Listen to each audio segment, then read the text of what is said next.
Hey guys. Well, let me see if I hit play, if that does it. What do you think? Nope. Here we go. Hey everybody, welcome. Welcome to our February 22nd online-only auction. It's Mike Van Eaton with Ed Squire. Hey. We're going to get this auction underway in just 1 minute. I just wanted to remind everyone this is an automated auction. It's online only. There's no live auctioneer. A lot will come up and have about a 30-second clock on it. It'll just run down. If you bid, it resets the clock. If you don't bid, it closes the auction. It's pretty simple, pretty easy, and it runs through these pieces pretty quickly. There is a little bit of a delay, I think, so just be careful. Don't try to snipe. Don't try to snipe, yeah. Just know it's going to reset the clock anyway, so just bid, get your bidding in, and hopefully win a few items. There's a lot of really interesting items in this auction, I think, and a variety of stuff. Not just Disney and Disneyland, but also non-Disney stuff, which is pretty good and is sort of a precursor to some auctions we have coming up in the near future that we'll talk about. So that said, it's 11 a.m. I'm going to start the first lot so you can see how it runs. This first lot doesn't have any bids, so you may see how something passes. And I don't even know what this lot is. Hold on 1 second. It's one of these Hull Little Red Riding Hood teapots. We've had a couple of these come through. These are actually quite rare, I think, right? Yeah. And that's why we have them in there. It's a non-related to animation, though, which is unusual for us, but a really, really pretty piece. But as you can see, the clock counts down. Right. Right, and then it gives that last call, I think, at 20 seconds, and if an item doesn't get a bid, then it will just pass. So we'll let this one run through and pass. Make sure it loads to the next one, which is a great piece. Oh, yeah. There you go, and then the next one will load. Wonderful piece here. This is a multi-signed Andy Griffith piece with Clint Howard and Ron Howard, two brothers. I think this is the most. This is 8 signatures. Yeah, and including Barney, Don Knotts. Yes. I'm going to call him Barney. But yeah, I love this piece. I think it's a wonderful, wonderful piece. Really worthwhile. And this came from an estate. The guy would go to these shows where all these people were signing, and he would have them all sign as they go along. Yeah, absolutely wonderful. Absolutely wonderful. So while this is running, we want to talk about several things. So I'm going to hand it over to Ed. Uh-oh. And you can tell me about what you want to talk about there. I'm going to just call out Lot 5 coming up is one that I wanted to bid on myself. It's a really, I'm not even familiar with the characters Plunkin' Puss and Mushmouse. Really? But they're great drawings to have framed up next to each other. We'll see them when they come up. But I did highlight several of the later lots that I think are interesting. Before you go there, I got to ask you a question. So just so you guys, did you see Wicked? I have not seen Wicked. I haven't seen Wicked either. We have this doll up there from Madame Alexander doll. That's why I asked that question, just out of curiosity. Right. I've seen the play. I've seen the play many times. I can't wait to see the movie, honestly, but that's great. All right, now go on. I'm so sorry. All right. No worries. What do we got? What do we got highlighted from this, Nick?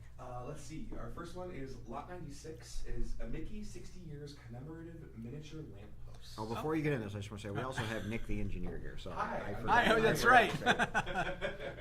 Sorry, Nick. Yeah, so this is one of these Pride Lines pieces, O-scale railroad. Is that where that came from? I didn't know where this came from. Yeah. That's great. Yeah, it's wired so it'll run hooked up to your train set. It's really nicely cast metal with the 60th anniversary of Mickey Mouse sign on it. They did a few different ones for Disney. Oh, that's great. Yeah. That was really cool. And another mention, as we go, I'm going to just think of things. I apologize. But if you are bidding in the auction, you do have a message box. You can send us questions. You can send us any messages if the sound is wrong, if something's going on. Just let me know. I'm monitoring that, and I'll answer you back. Yeah. There you go. Yeah. All right. See, this pair, I just love them. It's his tail's being pulled, the other one's pulling the tail. You put them side by side. It's beautiful, beautiful piece. This is an old Hanna-Barbera cartoon. Yeah. I'm not familiar with this one. It's kind of before my time. All right. What about these guys, just out of curiosity? That's Huckleberry Hound. You ever heard of him? I have heard of him. When I was a kid, Huckleberry and Yogi were the old ones we kind of saw until they had that Yogi's Ark show where they were fighting pollution and bigotry and stuff. Yeah. That was a message cartoon right there. Absolutely. Yeah, that was great. What else do you have? All right, what's next? Coming up later, Lot 169, some Disneyland character silhouettes. So this one's interesting because this is original art. It's for print. And what's above is an example. That's a sign that these characters are printed on. It's silhouettes of Chip and Captain Hook and a bunch of characters you see at Disneyland. Oh, I've seen that somewhere too. The other side of it, where? Where that sign is? Well, the other side of it is the 50th anniversary of Snow White. celebration at Disneyland. It's 1987. This is before any video release, so it's kind of interesting, predating a video release. That is interesting. But that's the original art, the black silhouettes that were drawn for that piece above. Very cool. I like it. Yeah. All right, what's next? Next is Lot 276, a Haunted Mansion 40th Anniversary Event Leota sign. So ignore this one because I want to buy it myself. Oh, my This is beautiful. Yes. It's a huge. It's about 3 feet. Yeah, it's large, very large. Yeah, shag design. They Yep. did a lot of shag signs for the. He had limited product at the 40th 40th, anniversary event, and this is a really beautiful big piece. No, that's a great piece, fantastic piece. Yeah. And while we're going through these, just note we're in these non-Disney animation pieces, and these are actually, I think, really good deals. Like this, actually, I think is probably a great deal. Yeah, I hadn't. Last time you talked about how rare the Warner Brothers cells were, and I hadn't thought about the other studios, why they're so rare compared to Disney. And as you said, it's basically because Disney sold the cells at their parks for about 20, 25 years. And before like that, en masse. Before that, they sold them in museums, right? Right. Rossier galleries, things like that, where most places didn't. They just threw them away or reused them. And then this cell is actually from a European cartoon that was made with Popeye, and they're quite unusual and actually really good-looking cells. Very nice. So, I think they are anyway. But they, because you can't really get great Popeye. Hanna-Barbera did a Popeye in the 70s, I guess. Yeah. It wasn't that quality good. These are really nice quality images and very on model for a classic Popeye. So nice. I like those a lot. But anyway. Nice. All right. Our next lot is Lot 294, a Disneyland employee 1971 main gate pass. I thought this was really neat. Don't you love the look of it with the big costume Mickey on it, and it's got a facsimile of Roy O. Disney's signature on it. Oh, that's great. And I love this kind of rare cast member stuff. That's great. Yeah. Fantastic. I'm going to mention one while we're here. I'm watching these things go. So this next piece has a backstory to it. The one after this it's a Betty Boop color remake production cell.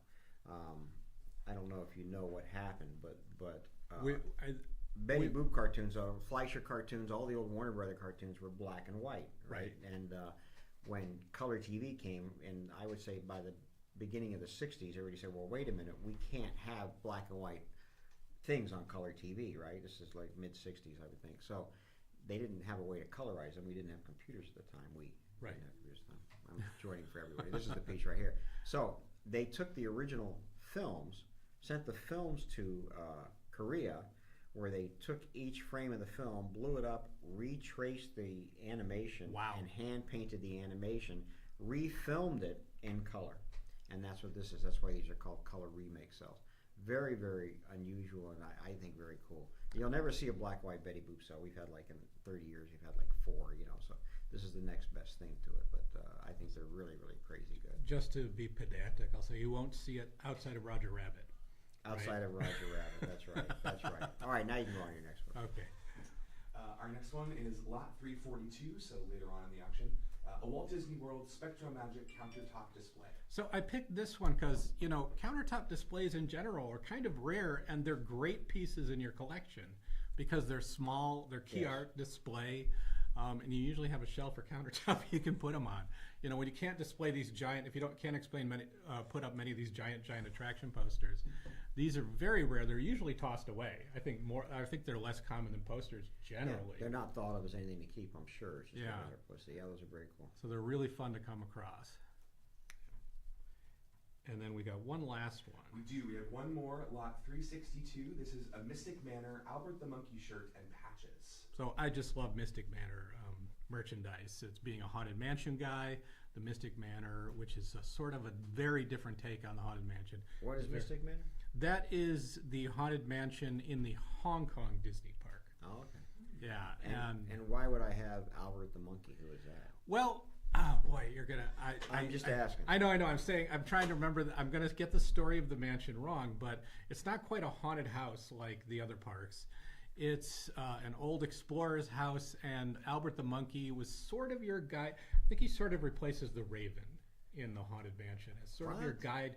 You see him in scenes through the park or through the ride. So is it a haunted mansion, or is it a haunted? It's or a is the mystic owner- mansion. It's a mystic manor. And the owner of this mystic mansion was an explorer who had a monkey? Yes. Okay.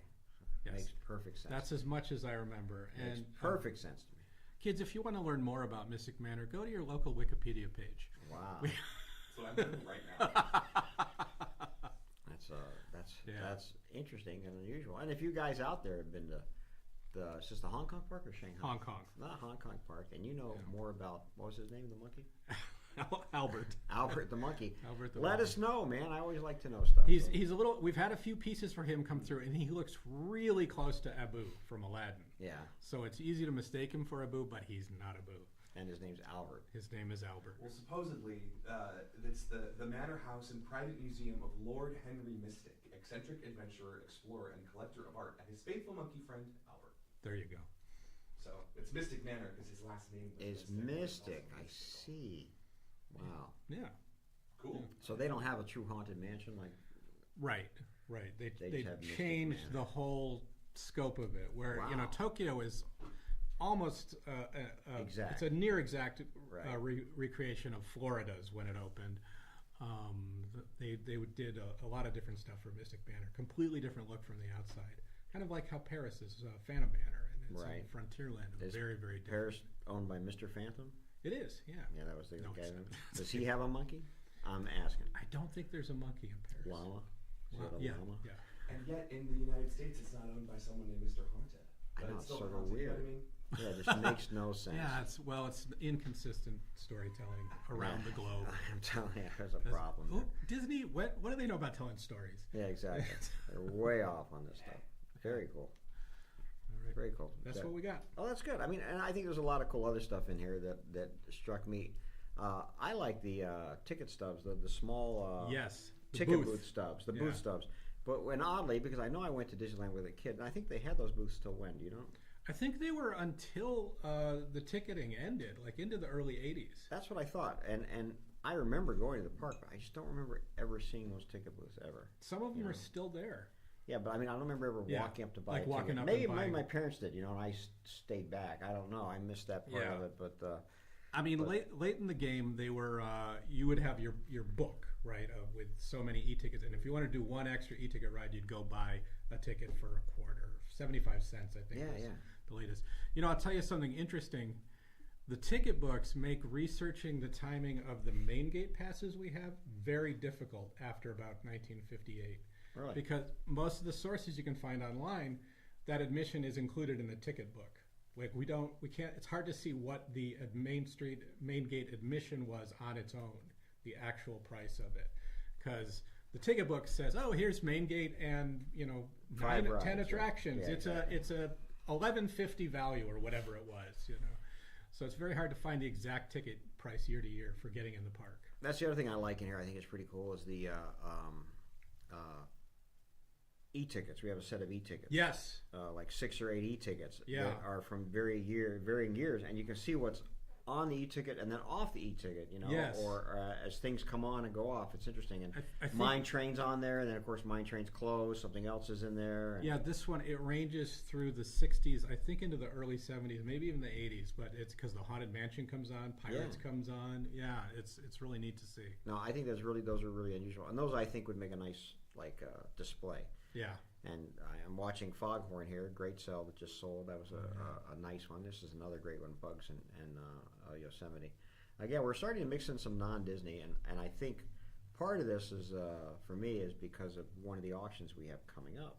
hmm And I don't know if you want to talk about it. You have other stuff to talk We about? do have stuff I don't really have stuff besides the auctions to talk about. Okay, so well, that's our next auction coming up March 22nd and 23rd. Is the Bob Clampett collection, and Bob was California native and a very talented artist from the day he was born, practically. Yeah. He came out of his mother's womb drawing things. It was Well, crazy. literally, the story is his mom predicted he'd be a cartoonist. Or wanted him to be a cartoonist, and Yeah. gave that thought. Wanted him to be a political cartoonist Right. at the time, because that was just the 20s, right? And that was the That was the thing. That was the thing, yeah. yeah. Political cartoons were the thing. So it's an amazing collection, and he has a tie into Disney through Charlotte Clark,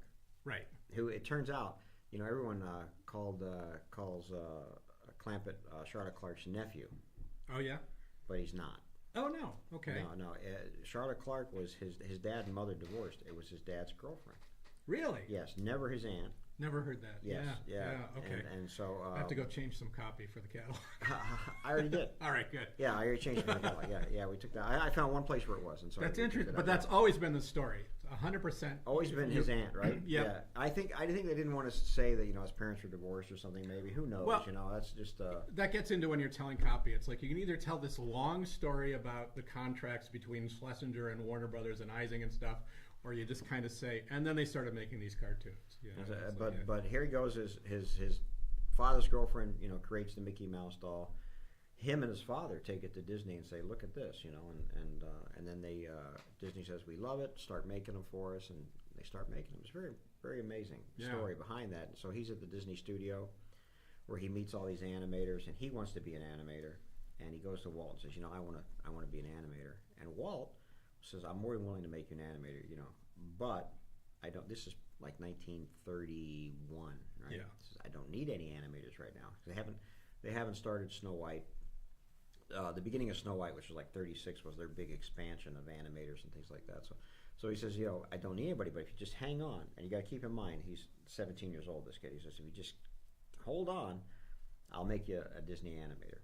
But he just could not wait, right? Right. And so he was making films on his own, and he went to Pacific Title to ask them to make a title for one of the films he was making, which, he's making these homemade films. Pacific Title was the company that made the opening titles for like every major motion picture ever. And for the text cards for silent films. For silent films, and then all those opening titles. So they thought, oh, what cute, this little high school kid. He was in high school. This high school kid wants us to make a title for it. But the owner of Pacific Title was a gentleman named Leon Schlesinger, and he was really impressed by this guy. So he said, look, I'll give you a job as an animator. I'm opening an animation studio. I'm using these two guys who were also friends of Disney, who also started with Disney and left. Right. And we're going to open an animation studio. And so he went to work for Hugh Harman and Rudy Ising. And Harmonizing, which was under Warner Brothers, Leon Schlesinger and Warner Brothers umbrella at the time. Right. And that was the beginning of an amazing career. Creating Porky Pig, creating Tweety Bird. Right. One of the influential in the creation of Bugs Bunny. Daffy Duck. Drew the first drawings of Daffy Duck, the first animation of Daffy Duck, and then went on to create this Beanie and Cecil puppet show here in Los Angeles, which became a nationwide hit in the 40s and 50s. I mean, really, really popular. Toys, all sorts of stuff from it, And then from there, did the Beanie and Cecil cartoon in the 60s. And just went up from there. I mean, it's a really amazing story. Yeah. And we have as a state here that tells that whole story in artwork. And it's incredible. And is that what you... Yeah, I have a bunch of stuff selected from the Clampett collection. Go ahead, Nick. What do we have? Yeah, we've got one of these lots. Slot 23 is a Fanchon and Marco Mickey Mouse idea publicity photo. So I picked this because this is great. This is part of the overlap with Disney. We've shown some of Bob's stuff last time. Fanchon and Marco ideas. We've talked about those. These were stage productions in the theaters, in the movie theaters, and they were billed as that. It's a Fanchon and Marco South Seas idea, that sort of thing. I've never seen a photo from the Mickey Mouse idea. The studio has a photo of their marquee saying the Mickey Mouse idea, but that's it. Oh, really? So this with the girls with all the Charlotte Clark dolls.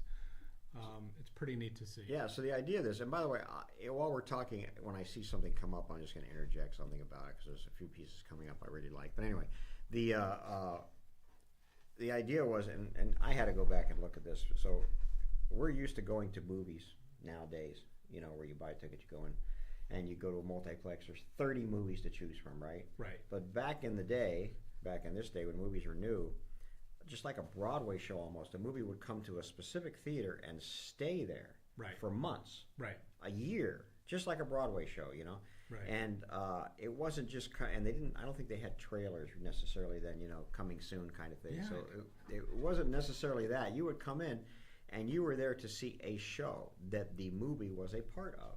So they would open with comedians or singers or dancers, and that's what this was. This was the Marchon idea was a company that made these shows to go in front of movies. And Like these, big productions. yeah, big productions in front of these movies of dancers and singers and things like that. And the Mickey Mouse idea was because the popularity of Mickey Mouse was so big. You know, he was pulling in audiences, and they had they created the Mickey Mouse Club. A guy did it at the Fox Theater here, and they were getting thousands and thousands of people to come to these Mickey Mouse Club showings of Mickey Mouse cartoons.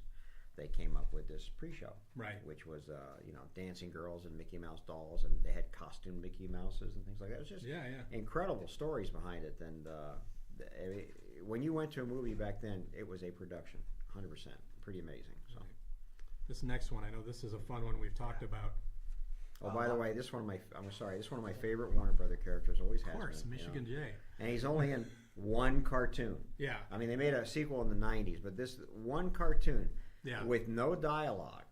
Yeah. You know, and he just called One Froggy Evening. I remember he was the mascot for He became WB. the mascot of WB. Yeah, absolutely, yeah. IT. Just a really a great character. I just Yeah. always have loved that character, and these are great. You know, where you can get. By the way, I mean this is more recent than '90s, but still here you're getting three major characters together. You know, this was for a movie called Box Office Bunny that was like a compilation of Bugs Bunny cartoons. They did a lot of those in the 70s. But they're these great classic models. You know, Yeah. They look like they did in the 50s. No, you know, this time period they kept their models true. You know, and now today we try to modify everything because we think people need stuff to look like Ren and Stimpy or need to look like Yeah. you know, Well, it a goes retro or goes something. through or something. fads, Yeah, it goes through you know. fads. Or it has to be the babies, right? You know, Right, we have, right, to, right. we have to do, which they did for them too, but Tiny Toons. But anyway, that's good. Now you can go on to the next one. All right.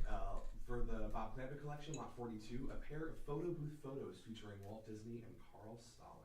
These are really cool to These are see. awesome. Yeah, so this is 1929, Maybe 1930, yeah. Yeah. And Carl Stalling, well, actually, it has to be, Carl Stalling's with him, so it has to be like 30, 31.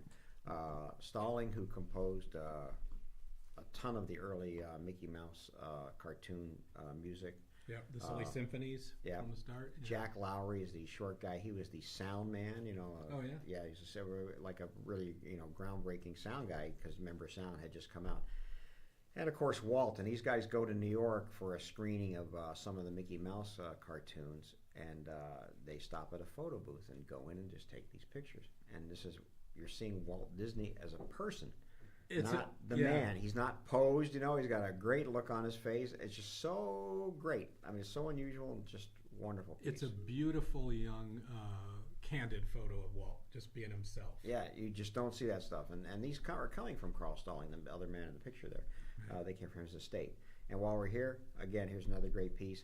The auction after the Bob Clampett contains the estate of Jay Ward, and that's why you're seeing these pieces in there just as a precursor. These are great pieces. If you ever, there's really no production cells from maybe 10, right? From Right. Rocky from the Rocky Bullwinkle. Bullwinkle show, because it was all animated in Mexico. Most of the stuff stayed down there. So Jay Ward recreated these while he was at the Jay Ward Emporium here in Los Angeles, and they're just amazingly great pieces. And this one, well, the one has no bids, is signed by Bill Scott, who was the voice of Bullwinkle and also one of the major artists. Created all these characters. Oh, wow. For that. So anyway, great stuff there. Now you can go back to Bob Clampett. right. Sorry. Next one on the list for the Bob Clampett collection is lot 531. This is a drawing of Bugs Bunny on the Warner Brothers shield. Yeah, so this is another one of these Yeah. beautiful drawings from Clampett's collection. This is from the 1940s? Yep. Yeah, this is amazing. His collection has a lot of amazing drawings in it, and he was, because he was there and he was a collector, he would pull things that were special. And this is such a classic piece here. This is the what would become, the beginning. It's one of the opening titles of the Bugs Bunny cartoons Yeah. for years and years. It's just an incredibly good piece. All right, and then we get into his Beanie and Cecil stuff. We do, yeah. This is lot 677, a Time for Beanie original title card. Hey, before we do that, you were talking about this earlier. Yeah. Yeah. It's just an interesting. It's a rare little pamphlet of the very early. It's like 1930s. It's very early health insurance plan at the studio. Who knew they had health insurance back then? I didn't think they Well, did. you needed to read this booklet. To know. And this is if you, it pays like $50 if you get sick, right, or something. Well, like it tells. I don't want to go into it. No, you can It tells you how much every possible injury is worth, and like if you lose an eye, how much they pay, and how much they'll pay for certain surgeries, and it's pretty detailed. That's funny. That's a great thing. All right, Yeah. now we can go back to. I'm sorry, it's going to happen all day. I believe. Yeah, it. yeah. Well, that's how we do these, right? Yeah. Oh yeah, the time for Beanie. This is our title card. Yeah, the title card. This is for the puppet show, which is Yeah. called Time for Beanie. One of the first, if not the first, puppet shows on TV. This is 49. 49. Yes, the Locally in beginning Los of TV, Angeles. done here locally in Los Angeles. The story is that they were trying to pitch this and they couldn't get anybody to buy it. Finally, they got it. They set up a puppet show in the garage. They got the head of KTLA here, big station here, Channel 5 here, to come out and see it. And the guy said, hey, this was like on a Friday. And he said, yeah, we'll put you on the air. Let's start Monday. And Yeah. literally they had to put together this show by Monday and get it on TV at the time. And it became an enormous hit. Started being, I guess they syndicated it. Is that how they did it back then? I don't know how they did it. But it went I'm not- national. Yeah, it went yeah, national somehow. Yeah, I'm not sure how that worked, but with kinescopes. And then yeah. had a whole big craze. You know, the main character, Beanie, wears a Beanie. propeller hat. Yeah. Yeah, a Beanie propeller hat, which became a big craze of thing, like just like the Davy Crockett. You know, Yeah. it would come later. You know, our kids were walking around wearing their beanies and just great stuff. Absolutely great stuff. Yeah. And then one more from the animated show. That's correct. Yeah, lot 829, Beanie Land, production cell and background. So this we've talked about a bit, but this is a great, Yeah, great these are background. great, and the other ones that come with it are great. You know, so again, he's a local guy here, and he had a great sense of humor. And this, of course, Disneyland was such a big deal. Yep. You know, that he created Beanie Land, which was a satirical, Take on spoof, it. I Yeah, guess, yeah, yeah. of Disneyland. In fact, I think Disney got mad at him for this, you know. But we have in this auction also some maps of Beanie Land Yeah. and things like that. And it's very, So, very funny. Yeah, famously the story is they kind of toned it down so it wasn't quite as direct a barb on Disney. And in our next online auction, we'll show the two maps. We have the original map that was a little more Disney jokes, and then the remade map, which is actually, I think it's better. It's all Beanie and Cecil rides and Right, stuff. right. It's really, right. really Oh, fun. It's so funny. Yeah. That's great. Hey, I like this piece coming up after this one here. Oh yeah, this Yeah, so I'll mention this one real quick when it goes up. this is a great. I like and- these gum cards too. I used to collect these. I might still have all these gum cards. I always thought they were really great. Great imagery in them, you know. Mhm. Just really, really beautiful pieces from the 30s, you know. Yeah. This is when, I think around 35 was when like a peak of Mickey Mouse merchandise. I mean, just tons of Mickey Mouse merchandise because he was such a huge star at the time. So these I love. Now, this is from the 50s, Yeah. I believe. Yeah, it has to be not the 40s, I think. It's a storyboard panel. I don't know who the artist is. It's not Bill Peet. Everybody always asks if it's Bill Peet, but it's not. But just a great, great storyboard panel of the two Chippendales from a Donald Duck and Chippendale cartoon that was probably not produced. Right. It's hard to know with something like this because you see this kind of scene, you know, in many. Yeah. Or it could be that this particular scene was taken out. Who knows, you know. Well, you but- know, sometimes if we have a prop in the artwork, we'll try to research and find, okay, where do they have a wheelbarrow? You know. Yeah, exactly. And this exactly. is Chip mad at Dale, and it's like I'm not going to try to find that scene. He's always mad at them. They're great. You know, I like this too. He's showing a lot of action. Well, this things like one's that. crazy. He's Yeah. got a little tiny baseball bat. Yeah. it's, Violence in cartoons. I'm always worried about that. I can't you know, believe so. nobody's bidding on this. Yeah, one. it's crazy. This But is- no, this it's a is- great, there you great go. piece. Yeah. Oh that's- yeah. This one. It's just very unusual for a I Disney think so too, piece. and it's great. These display wonderfully. They're small. They're easy to frame. You put them on a desk, put them on a wall. I just like them a lot, and they're pastel. You know, the Disney artists use all sorts of mediums. For some reason, I'm really attracted to This pastel. also shows the story process. I mean, they would show it as this big extreme. I'm sure this would be toned down by the time it was animated. It would not look quite so vicious. Yeah, you yeah. know? That is very. This is how the animator saw it, or the Yeah. storyman saw it. And the one coming up after it, I also really like. It's a pair of storyboards from a Donald Duck cartoon. And Yeah. again, these are great. Look at Donald, man. He's just wonderful on this. Just really, really good looking pieces, and very worthwhile for any collection of artwork, any collection of animation artwork. I think these are just super good. I can't say enough about them. And we could identify after that, we have a So Dear to My Heart sell next, but after that, we could identify these next ones for lucky number. Because okay. the kids, Huey, Dewey, and Louie, have very distinctive costumes in that short because they had to kind of make them look old enough to drive. It's just the joke is them That's driving the around joke, and picking yeah. up a car. Oh, that's great. So they have these hats, and one of them dresses up like a femme fatale at one point, and so these are unused gags from that cartoon. I think Really all these are unused gags from a cartoon. Yeah. And that's probably how they got out. They were probably removed from the main storyboard, and the animator, whoever drew them, just took them with them. That's Yeah. pretty common at that time. Yeah, there was no we have to save this. Yeah, for right, those exactly. drawings. Yeah. A lot of with a lot of concept art, they did save some, but it wasn't really what they saved. They saved the production drawings because they knew they could use them as reference later if they wanted to recreate an animated scene, right? Yeah. So let's keep all these scenes of production drawings, only the cleanups, not the roughs. And but storyboards and things like that, I think they weren't so interested in with these shorts, especially. Maybe with the features, but with the shorts, they were just producing so many so fast. If you look at the filmography of Donald and Mickey in the 30s, 40s, and 50s, they're pumping them out. Not to mention Goofy and all the other ones in between. They're pumping out the cartoons there. It was a factory. They were just really, really going. And this is also a great deal because you get 4 storyboard panels for the price of 3. Really nice. That's excellent. And there you see they're driving, so they have these hats and jackets to make them teens, or at least. Yeah. No, these are excellent, excellent pieces. And now we'll get out of these and we'll get into some Disneyana, I believe, coming up. You sorted this, right? Yeah, you did. So, Something like, yeah. It's your fault. So that's It's my fault. Yeah, and New coming South up also, Wales. This is Australian. Interesting. The Wales or is Bank New of Zealand. New South Wales. Well, there you go. A coin bank. Hey, what do you know? This is the 60s, Disney was a worldwide phenomenon, so that's amazing. That's another reason we go back to that photo you just saw of him in the photo booth, and I think we have a couple others in that collection, him on his honeymoon, things like that. Right. Where he's just being a person. And we don't think of Walt as being a person. Yeah. A human being. First off, he's a brand almost, right?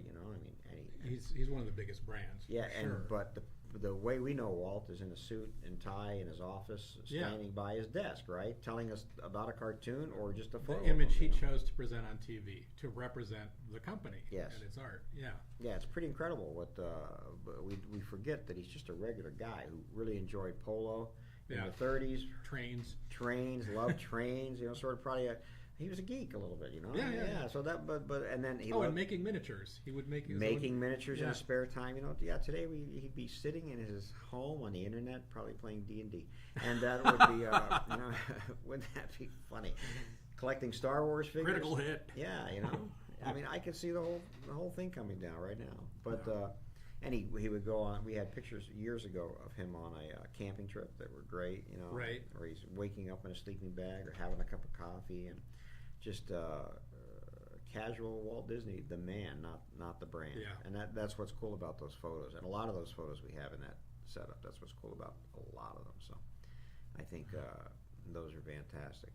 And coming up also we have that stationery, which I always have liked. It's always a favorite of mine, the stationery. Yeah, so before it comes up, we'll just talk about Lot 50 is Disney Studio stationery, right? And as we had mentioned before, since the beginning of time, since Snow White at least, and maybe before, they would change their stationery, the studio stationery, what they would send out any kind of correspondence on. They used something called mail back then. I don't know if you know about that. Mail. Yeah, you had to actually write things out and then put them in an envelope and send them. It's Yeah. crazy. And then days later, somebody would get it, and then they'd have to write something out and send it back to you, and then days later you would get it. Wow. It was very different. Yes. Very different. And but they had changed their stationery to help promote what was coming out. So Right. so this original stationery to me is really cool because it tells you we know exactly what year it is, obviously by what's being on it, and it's just graphically really, really pretty, I think, and it displays wonderfully. So I like those also. And even into the 90s and 2000s, every production would have its own stationery that the studio and pictures marketing would be using. Right. To, and the great thing about it, it was supposed to be used. Right. So finding unused sheets of it, it's just quite different and I think quite cool. So Yeah. that's what I like about these ones coming up for sure. So I'm going to watch them go. There they are. Yeah. and it's a Sleeping Beauty. It's a beautiful stuff. Really nice. Yeah, I see this being just a great piece in a collection, especially if you're one of those fans. And I think I might have one of each in my collection, from Snow White through every feature, I believe. And some are harder to find than others, like Song of the South, a very hard one to find, but they're out there. And one that kept showing up was Three Caballeros from the 40s for some reason. But Interesting. I don't, but I love that stuff. Is that, I'm just going to ask you this, that airplane insurance in this auction?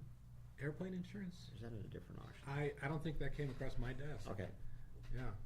In one of these auctions, and maybe our April auction, which we'll talk about when we come back from our break, but is speaking of Three Caballeros, is airplane insurance that was sold by Walt's other brother. Oh, right. Yeah, yeah.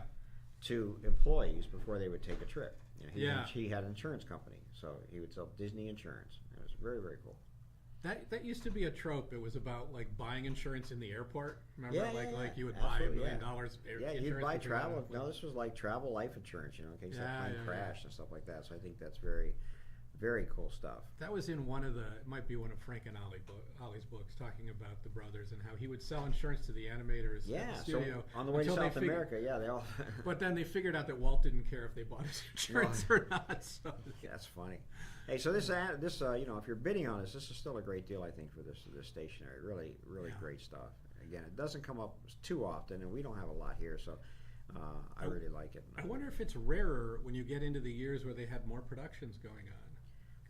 Well, you would think about the 50s. Yeah. Well, that's where you just saw the Sleeping Beauty and Peter Pan. They would have to change every week almost. I mean, yeah. You had 5 productions. You had 6 productions. You'd be going right through. Well, how about while Mickey Mouse Club, Disneyland is open, the Disneyland TV show is on, Lady and the Tramp is coming out.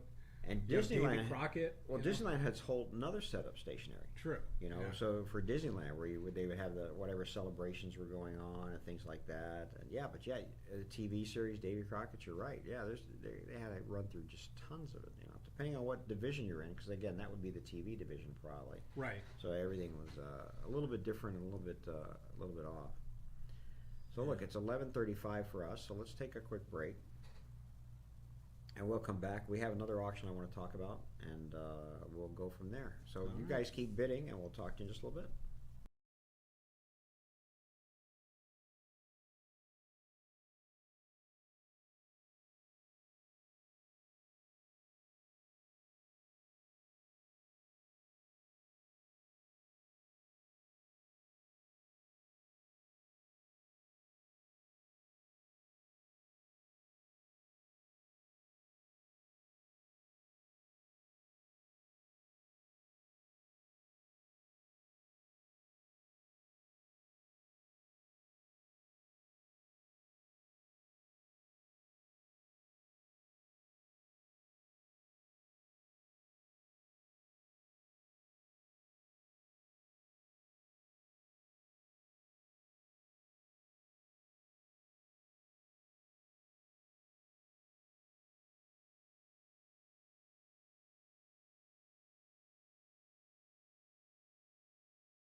Hey everybody, it's Mike and Ed. We're back, along with Nick the engineer. I won't forget you this time. So there you go. Hey, Isn't Ed, he a dapper engineer too? a dapper. He is a dapper engineer. Yes. Have you, by the way, Ed? Have you seen that show on Amazon, Up for Auction? I have heard of it. Huh? Well, gosh, you should watch it. As should all of you who are listening today. Up for Auction is a little 8-episode series about an auction we did last year. It's on Amazon Prime. It's free. Have you seen it, Nick? No, I've not, but I've Wow. Yeah, did you mark it in your phone just now? Yes. Yeah, okay. Up for Auction on Amazon.prime. Yeah. So please watch it. It shows you what we do when we put together one of our more major auctions, and it goes from there. It's really fun. It's a It fun is. show. It's fun. Especially for collectors. I mean, yeah. I think it's great. I have a question for you, Ed. I have a couple of questions for you. Uh-oh. What do you collect? I don't know if we've actually asked. Or we may have.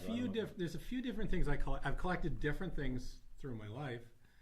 I collect animation art, mainly from cartoons or commercials I saw as a kid. Right. Like Captain Crunch. Sure. Commercials. A lot of cereal from the 70s and stuff. Mhm. But now, lately, I've been nostalgic for Disney in the 90s. You know, around Lion King to Mulan. Mhm. I've been collecting some studio stuff on that. I collect comic books. I've collected The Big Bang Theory. I really like that show. A pretty good collection of behind-the-scenes stuff on that. Wow. Yeah, That's and in-depth. more. There's more than I'm even thinking of right now that I collect actually. So we've been interviewing some people about what we collect for a project we're working on, and we've all asked them the same question. It's interesting because we asked them before this happened, but we just had those fires here Right. in LA. So we've been doing these interviews for a while, putting together this project, and one of the questions we were asking already before the fires came was, if there was a fire, what would you take? And have you ever thought about that? Have you ever said, gee whiz, there's a fire, you got 5 minutes to get out of here, are you going to take anything? I have thought about that. I'm not sure. I guess it depends where I am. You know. Well, you're in the house. Near. You got to leave. Now what are you going to do? I mean, we're talking just collectibles. We're not talking like my family stuff first. Sure. Like that. Yeah, I mean, well, of course you'd go for the collectibles first, wouldn't you? Well, yeah, of course. I'm not. It's really hard to say. Your dog, things like that, those don't count. We're talking, you can only take one thing. What would it be? What would you grab? Have you ever thought about that? It probably, interestingly enough, it would probably end up being my binder of photos signed by Disney artists and actors. Because, I was working there for 17 years, and I have a ton of photos signed by Disney people that I met. And I'm surprised that's my first answer. That is. I always wonder, because I'm sure a lot of the people that are bidding right now that are watching are California people. Yeah. When we just had these fires, I think if you lived anywhere around Los Angeles, you packed a bag. Right. Everybody packed a bag. Didn't matter where you were. I mean, you could have been surrounded by 3 miles of concrete. You packed a bag anyway. Everybody did, because gosh, that fire's only a mile away, 2 miles away. Maybe I should pack a bag. And you had to take a second and say, what am I going to take if I have to load my car up and go? Because you can't take everything. So it was a pretty interesting experience. Made you look at look at the collection and go, would I leave that here? If I'm going to leave it here, why do I have it in the first place? And Right. That's right. Well, that's a weird part of it. For a lot of collectors, it's the question of if I can display it, I value it. But there's a point where having it packed away in your garage, maybe you start going, why do I have this collection? Yeah. That's funny, and I think your perspective changes when it really happens. We're just talking about. We interviewed one person who said that I wouldn't take anything, and I said, really, why? He said, because I would feel so bad about the stuff I didn't take. That's what would torture me, right? Yeah. So why did I take this and not that? So I would rather just not take anything and let fate have its thing. But the fires hit. The person had to evacuate, and I called to check on them, and they said, I got 100 pieces out. So I said, oh, okay. Yeah. Well, fortunately, the place didn't burn down, so we got to put it back. Right. But I just thought that was funny. Well, there's your philosophy, and then there's in the moment. Exactly what happens with it. It's a whole different ballgame when it's really, really happening with you. So I just think that's funny. That's why I wanted to ask you. Nick, do you collect anything? Yeah, I just was thinking about this. I suppose I do. I have a pretty decent collection of dice. Because I'm a. Are you a D&D person? Yes, Yeah. I am. I started playing like 6 years ago, and fell for it really hard, really fast, and became my group's what we call a dice goblin, where I just collect them any character I play has their own dice that they use. And So how many dice do you have? gosh, well, a typical set of RPG dice has 7 dice in it, and I'd Right. say I've amassed at least 50 sets, so somewhere in the 300 to 400 range. But you can just gather them up Do you in, have- do you in have- a bag. Yeah, do you have like a bag or a Right, chest yeah. you can just? I do have one. I have one big like hoarding bag that has pockets, like Right, a bunch of right, right. pockets on the inside where you can sort them. So I do have one of those, but that's mostly for the dice I don't use very often. It's sort of my reserve. And then the dice that I use more often are in smaller bags. I think right now most of them are sorted by color. But fairly accessible. Like you could Very clear them good, all yes. out I can really just pull quick. them, Yeah. yeah. I actually see dice.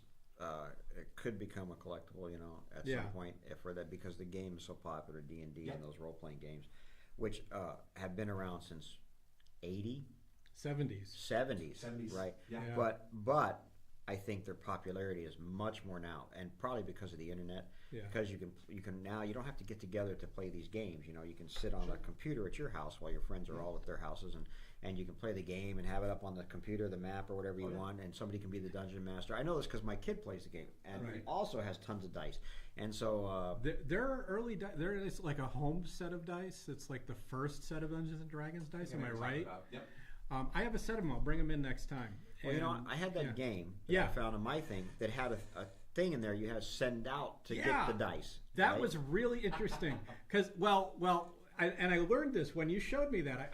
You showed me the set. I said, "What are the dice in it?" That tells you how rare it is. You said, "There's no dice. There are chips, right? There's chits. You could punch out and pull them out of a cup." Yeah. And so I did research and found out that was around, I forget the exact year, around 79, 80. But the demand for that box set of Dungeons and Dragons was so high they couldn't manufacture the dice fast enough. So they started making cardboard chits. Oh, that's it. And then So again, that it had was- a and coupon. then they had a coupon yeah, so you say, could- go get. We'll send Yeah. you your dice. Send this in. Yeah. But those are also that's also called the prison set because dice would not be allowed in the prison. And you know what's really popular in prison? Dungeons and Dragons. Yeah. And games like that. There was Yeah. an article that came out. Why aren't sometime in dice the last- allowed in prison? Well, just because they were hard, they could be shattered and They sharp. could be, well, yeah, people could throw them, stuff like that. And maybe it's literally just a misguided. Well, they could be used for gambling, but like obviously you could Sure. with the chips too. Yeah, but yeah. it's just the thought process. There was an article that came out sometime in the last year, I forget where, but someone had collected these incredible detailed maps that prisoners had drawn themselves and used for their own game while they were in prison. Right. And they were stunning. They were so detailed. They had kind of invented their own game and were Right. also playing D&D. It was fascinating. It was really cool. I've seen paper dice that were constructed by prisoners Yeah. that were remarkably well balanced. For these multi-sided dice that they actually made. But yeah, there's a growing. And I do collect games from around when I was playing, from right around Sure, 1980, 82, Yeah. when I can find them. Yeah. I get offers all the time for different die now, because I bought some for my kid once. I'm on somebody's mailing Sure. list. Right. And they make them in all shapes and sizes, and now Yeah. out of all different materials, Oh, and yes. some light up and some do this, and it's just it's crazy what they have out there all for that. Yeah, it's pretty neat, but that's interesting. I think that stuff, D&D is sort of a collectible that just quite hasn't found its niche yet, but it will, Yeah. and I think it'll go up. It's growing, and in its own little community, there are early publications that sell for tens of thousands of dollars. Yeah. But it's not making the news, and it's only of interest within that community. It's not. It's still niche enough, despite the fact that it's become more mainstream in the last decade or so. Right. But yeah, dice is the thing that comes to mind as a thing I collect because it's the only thing I've participated in an auction for. I've actually I've bid for dice and won them. So Right. That's. Yeah. I have a few rare dice. Like the first Ghostbusters dice had a 6-sided dice with the ghost symbol on the Cool. on the 1 or the 6. Yeah. And that's fairly valuable for Yeah. what it started. I have a pair that Wizard Magazine published with cartoon characters on them that were like $2 to order at the time, and they sell for over $30 now. It's like that's there's an old school company called Chessex. Yes. That would make those The little little- rectangular acrylic boxes with a bunch of 6-sided dice in them. Those are people have those. Those are like collector's items basically Right. in the community. People Well, I have sell to those. check. I have one of those of all clear 6-sided Yes. dice. Yeah. Yeah, that's Chessex is a whole different aspect of collecting. Yeah. One of the projects that we're working on for the future is an exhibition about it's called something like That's From Our Childhood, right? And that will include a lot of games and things like that we Right. never, or that I remember, that you remember from different eras, 60s, 70s, 80s, 90s, things like that. And I think that'll have a place in it. It's sort of got, for me, D&D came out, and then video games came out. Yes. And that sort of put D&D away, put Dungeons and Dragons off to the side, because there's no reason to cosplay or role-play games when you can be, sitting at a computer going beep, beep, beep, beep, beep, and, Right. shooting spacemen and stuff like that. It became a whole different thing. And I can see collectibles now, as far as when home video games came out, that's extreme, Atari and things like that, those are starting to go up in value now, too. Yeah.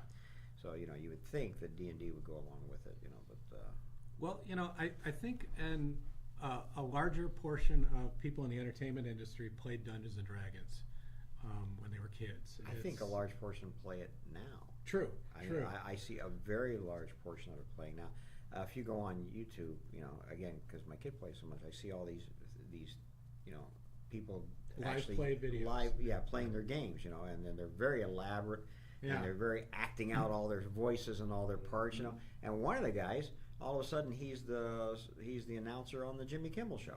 Right.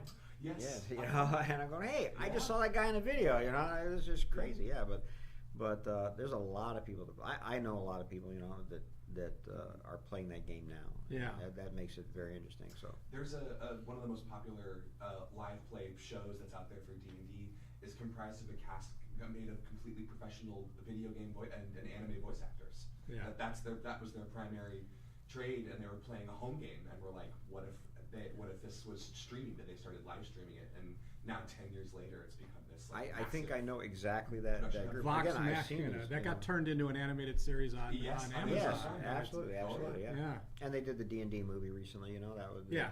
that wasn't Honor that Among bad. Thieves. Yeah, that was good. which they played at D&D for, and that primary cast actually played D&D in developing those characters. It was really the best adaptation of the game Really good. I've seen, where there are scenes, action plays out like it does in the game. I loved it. Yeah, it was When- great.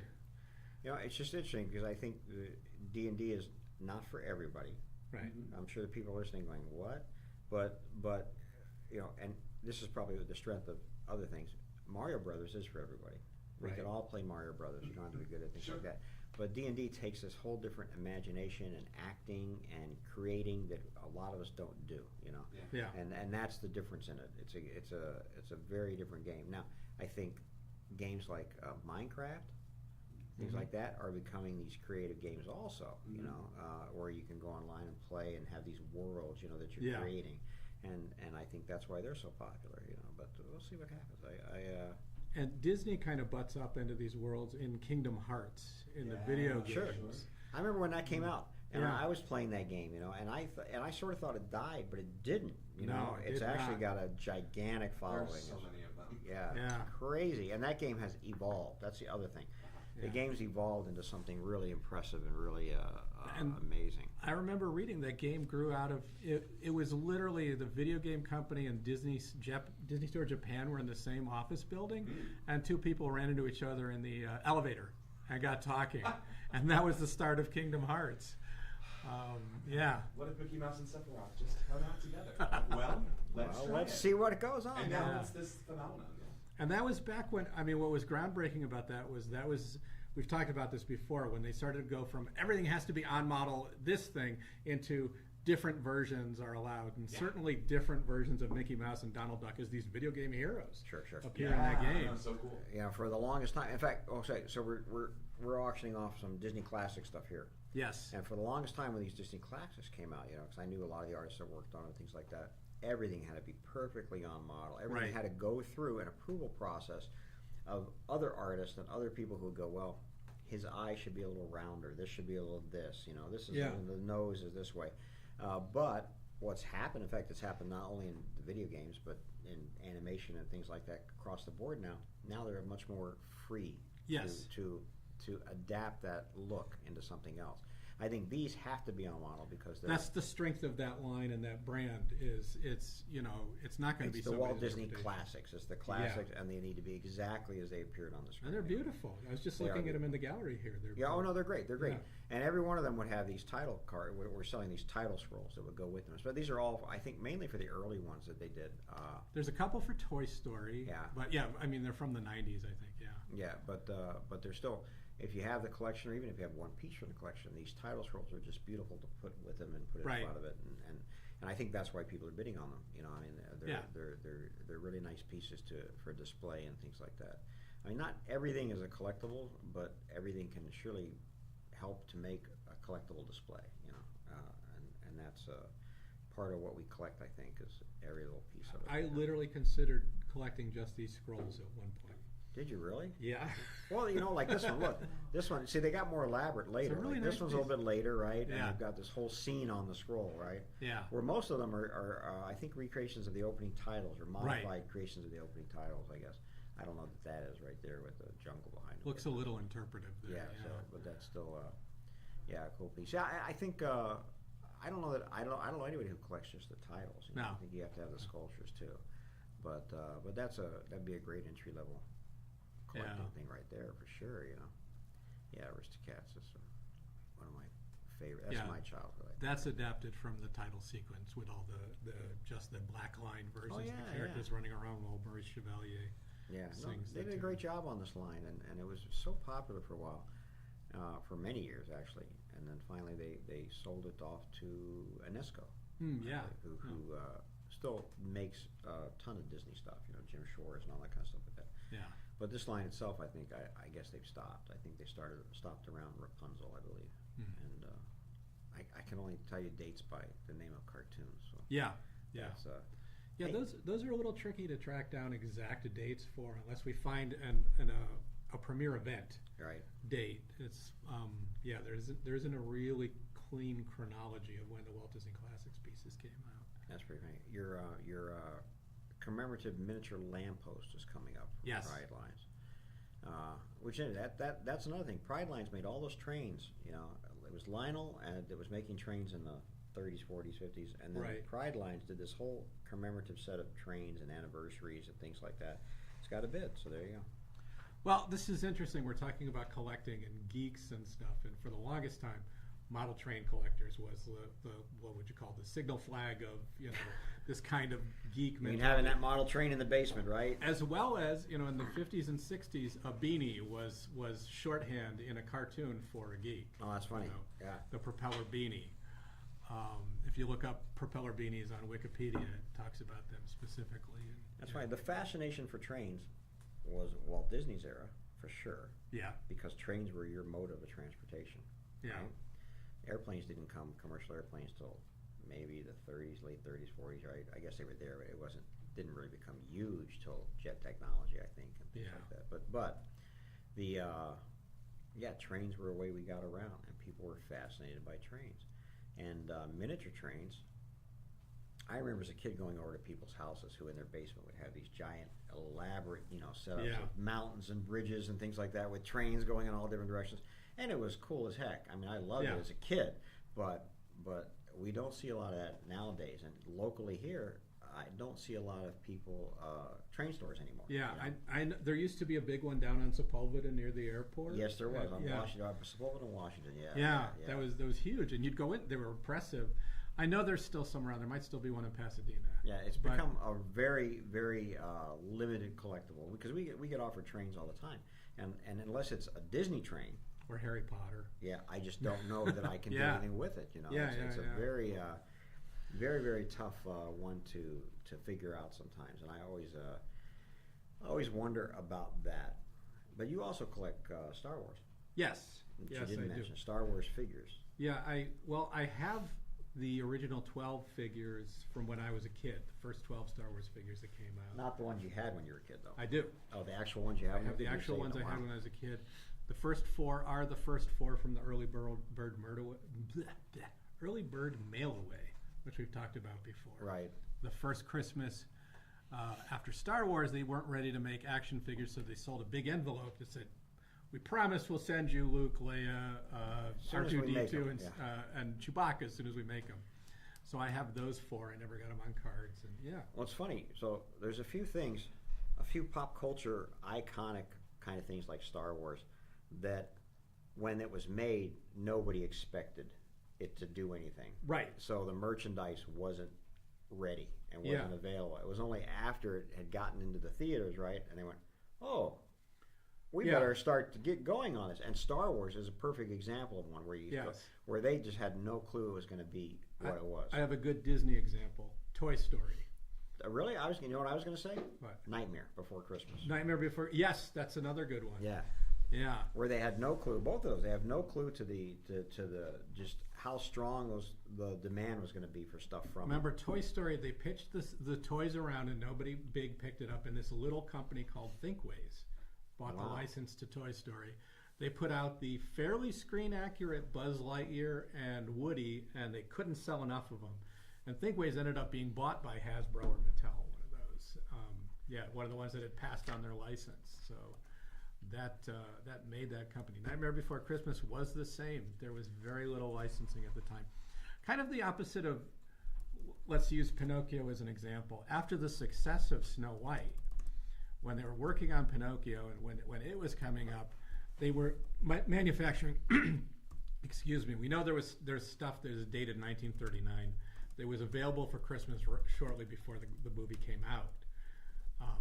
Pinocchio merchandise. Yeah, well, there was tons of merchandise before the movie came out, and books. Yeah. And they were using maquettes to illustrate books, right? Right. And just concept artwork and things like that because they wanted to get a jump on it. I'm sure the soundtrack was out before the movie. 100%. And again, this is because of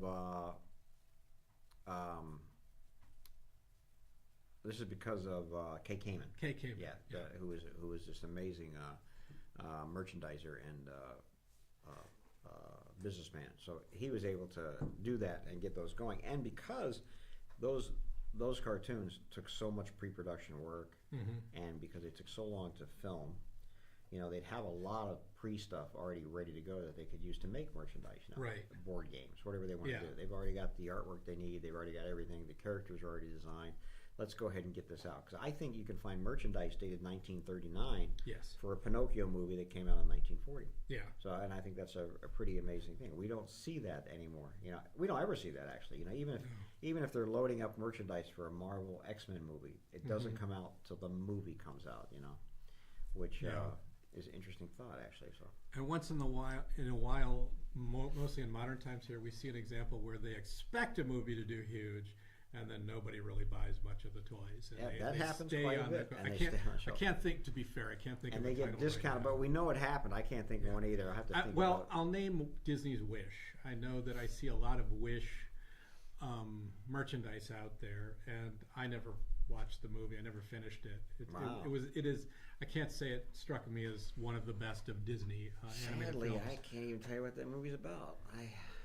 Well, that one out. It's got a very elaborate setup, so it's. I mean, everybody who's seen it knows it's a little difficult. It's a little difficult to relate to. Yeah, the Disney is. I bet you their merchandise for Home on the Range didn't sell. No, I mean, I bought a set. It's funny you mentioned that. I bought a set of building blocks that came with 3 figures. It was like a little patch of heaven farm building set. Right. Just because it had like the goat and the pig at like 3, I never saw them anywhere else. I got that at one of the NFFC shows. That's funny. Yeah. It's funny. Some merchandise doesn't last. I mean, I can tell you, I don't see a lot of Emperor's New Groove merchandise. Although that was a huge movie. And it was. Yeah. There's a little bit. There were beanies of the characters. Yeah. But they didn't know what to make. Right? Yeah. You can make a llama. And that we can have a stuffed llama and things like that, but there wasn't a lot to make around that theme of. Well, that movie kind of caught everybody by surprise because it took a left turn in production. It was going to be Kingdom of the Sun. Kingdom of the Sun. And a little more serious, I'll say Pocahontas-like take on Mesoamerica, and then it just went away. It became this just totally unhinged, goofy, really fun film. So I know several animators that took a trip down to Central America, along with Sting, right? To when they were doing Kingdom of the Sun to get this feel for this dramatic, thing that they're going to make. And then the other cool thing, the thing I like, and that we get a lot, is employee merchandise, right? Yes. So as they're doing a production, they'll give all the employees, in this case, I think they gave them a set of sunglasses that said "Kingdom of the Sun" on them, right? Right. And this nice little decorated sunglass bag and things like that. So they were Yeah. going for something completely different in Yeah. that movie, and fortunately, I think that's a great movie. So Yeah. it turned out great. It's one of those weird films where if you buy the soundtrack, it's all these songs that aren't in the film because it's songs Because they had Sting. Yeah, they had Sting that to do weren't it. used. And, They had Lion King with Phil Collins, and that did a great. It was great. Or Uh, Elton John, excuse me. yeah, Tarzan. Tarzan. with Phil Collins, and then they said, hey, yeah, let's get Sting, and but Yeah. it never went that way. So No. there was a time period when they were bringing in people to make their soundtracks and to Yeah. sing their songs and stuff like that. So that was it's an interesting part about it. But as we know, collecting is a really interesting thing, and like you said, you collect stuff from your childhood. Yeah. Nick's collecting stuff from his current childhood, so that's sort of cool. And, I want to call out this next item is a really interesting item. Oh, it's got a bid. I'm glad to see. This is a very niche thing. It's Haunted Mansion. It's the Eddie Murphy movie, which has a beautifully designed mansion, but is basically forgotten. I mean, the sets are gorgeous. this is a And very forgotten movie. So. it's a very forgotten movie. This is a great giant banner, though, so it's going to be a really fun piece in somebody's collection here. So, yeah. Wow, yeah. this is 6 foot by 9 foot. Yep. Holy cow! Yeah. What do you do? yeah. Put it out at Halloween? No, this is your dining room. Dining room, nice. That's great. We there's something I was going to tell you about the Haunted Mansion. That movie, they tried to make that movie for years and Yeah. years. They could never just find the way to make it right. Of course, we've seen 2 of them now, right? Yeah, well, this one, I mean, it was inspired by, it was after Pirates of the Caribbean did so well. They said, Right. all right, we got to make a Haunted Mansion movie. And they were hoping for the same thing, but it didn't hit that same tone. Well, the funny thing is, they originally signed Guillermo del Toro, Right? who what's the movie that just won the Oscar? Pinocchio? No. No. Oh yeah, Pinocchio. He did Pinocchio. Yeah. The one before that, with the Creature of the Black Lagoon in it. Oh, The Shape of Water. Shape of Water. Yeah. That's a Great director, and he was so excited to do this Haunted Mansion thing, and they just couldn't quite get. There's a poster out, and you can find them online. The we Comic-Con? had- Yeah, the Comic-Con poster. It's like a green poster with just the Hatbox Ghost face, Yeah. right? Haunted Mansion. That was for Guillermo's movie, and he Yeah. was that's where he was at Comic-Con signing those that year. I think And, that was after the live action one. But I may be wrong. I don't think it was so. after the 2004. I think yeah. it was maybe you could be right, but Yeah. it seems like they wanted to make a really serious Haunted Mansion movie, and they just couldn't Yeah. come together for it. Although the last one wasn't that bad. No, I it won't was, say it was wasn't entertaining. terrible. I mean, it's got the right tone for the man. If you're a Haunted Mansion fan, it's a lot of fun to watch, but it doesn't excite you like Pirates of the Caribbean did. That first one was such a great takeoff of those Yes. films. We're getting into some pins now. Ever popular pins. Nothing I ever collected. Did you ever collect them? I did. Did you? Haunted Mansion pins specifically. Wow. Yeah. Just Haunted Mansion pin? Well, I collected other ones. I worked on some pins, so I collected some of those that I worked on. But mainly Haunted Mansion and Pirates of the Caribbean pins. And then just once in a while there'd be some cast exclusive one. There's great cast exclusive pins. The pin collecting, again, I've never been a pin collector, but I know, and I want to say it was the 90s, but it could have been the early 2000s. Time has become weird for me, But Yeah. the first time I saw enamel pins, really, I mean, occasionally you'd see a Disney enamel pin, things like that. I mean, they were making them like the Olympic pins we have coming out. That Yeah. the '84 Olympics, right? Yeah. So they were making them for sure, but they weren't making them like they do now. These limited edition things. Yeah. But Hard Rock Cafe Oh yeah. used to make these enamel pins, quite limited, things like that. You'd- And I knew people who collected those like no tomorrow, I mean, I was for a while. It was Hard Rock T-shirts was the thing for me, a badge of honor. I had one from the Melbourne. There you go. Australia. Yeah, and every restaurant would have different pins, right? And Yes. so people would be trading pins and trying to buy Yeah. pins and stuff like that from. So I think Olympic pins predated that, and then Hard Rock was a big one, and then Disney said, "Hey, we should get into the pin thing," and they started doing the same thing, and that's where pin trading came in, and all that kind of stuff. Which So these pins we have are not these ones exactly, but we have a bunch coming up. Are the Disney Olympic pins from '88, which kind of predates Disney pin pin collecting. is it the '84 or the '88? '88. It's the '88 pin.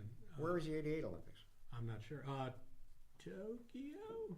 I don't know. 84 was here, but these are for Yeah. 88. Yes. Oh, I thought they were 84 being made for here, so what do I know? Yeah. But yeah, but they Seoul. Seoul, Korea. Seoul, wow.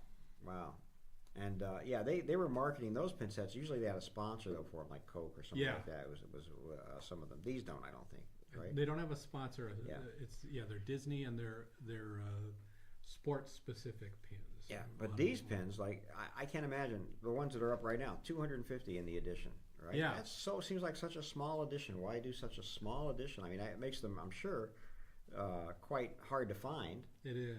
But yeah. but I'm amazed at how. And some of these are 100 editions of 100. Well, things like some that. of my favorite ones were done by the Disney Store. Do you remember they did a pin?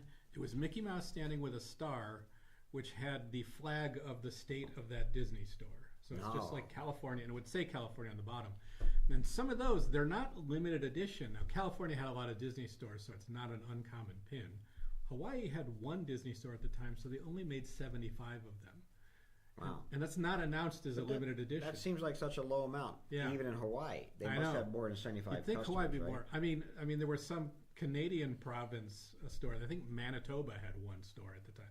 That might be in That's the so wrong. weird. That might be in the wrong province. But there were a couple of Canadian stores. Puerto Rico had a Disney store at the time. About 75 pins made for it. Really? Yeah. Wow. So some of those have to be in today's demand.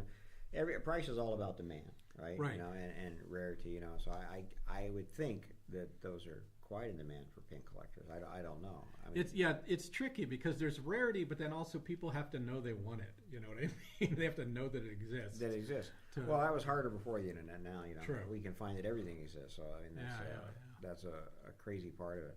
But this has become such a strong thing across the board. I think because it's an affordable one. It's a very affordable collectible.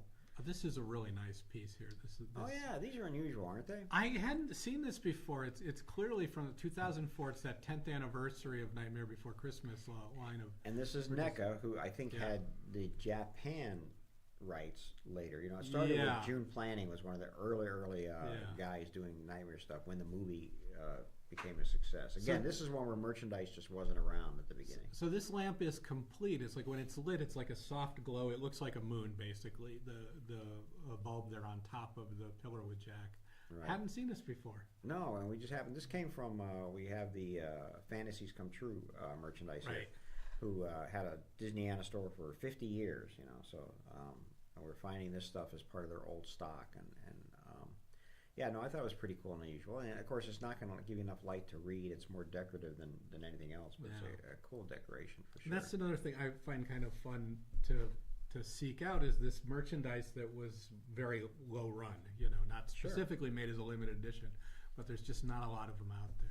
Yeah. Now, when you go to Disneyland, do you stop at the pin trading stores and look just for curiosity? Or something? Yeah, I do. I do look. Because they have them in downtown Disney, I think. Well, and last everywhere. time I was there, our own Stephanie here collects Little Mermaid still, and Right. she had some specific pins she wanted me to get if they were there. So Really? yeah, Really? they So had they had new for the anniversary. They had some new Wow. aerial pins. Yeah. Yeah, that's yeah, I can see this. This is, and I think this has been popular since. When did they start the pin trading at the store? Early '90s, I would say. I think When about they it, started. that's a really strong collectible if it can keep going that long. And the pins are interesting how they've changed. Like these, you'll see the Olympic ones were an older style. These are the enamel with these nice clear color fields. Yes. The characters made up. And the then older, these are great. Just Yeah. so you know, folks, look at this carefully. There's 6 pins in here. Yeah. Yeah. Yeah, These are between actually 1,000 to 5,000 pieces stitched Tinkerbell. This is some really popular stuff that was done only by Disney auctions. Yeah, that was another thing. Disney auctions, which is where they were selling these really small edition pin runs online, right? So this is a weird niche. 2004, you could only get these at DisneyAuctions.com, and go on there and buy these, and you couldn't walk into a Disney store and buy them. Was it through eBay? Or was it? One of them was through eBay, but not all of them. It's really complicated. Yeah. Wow. Because most of the Disney auctions I thought were on eBay. Yeah, well, they started their Purchase It Now store. Remember that, which spells pins?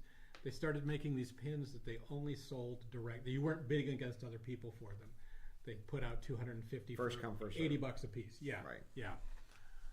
So That's great. I like these two. You're looking at a Harmony Kingdom right here. I think these are really cute. that is a Very box, right? Yeah, it opens up. I think there's some Yeah. pictures that open up, and usually there's something hidden inside. A little figure or a little figure, or thing, something, yeah. you know, to. It looks like this is treat. a little Figaro.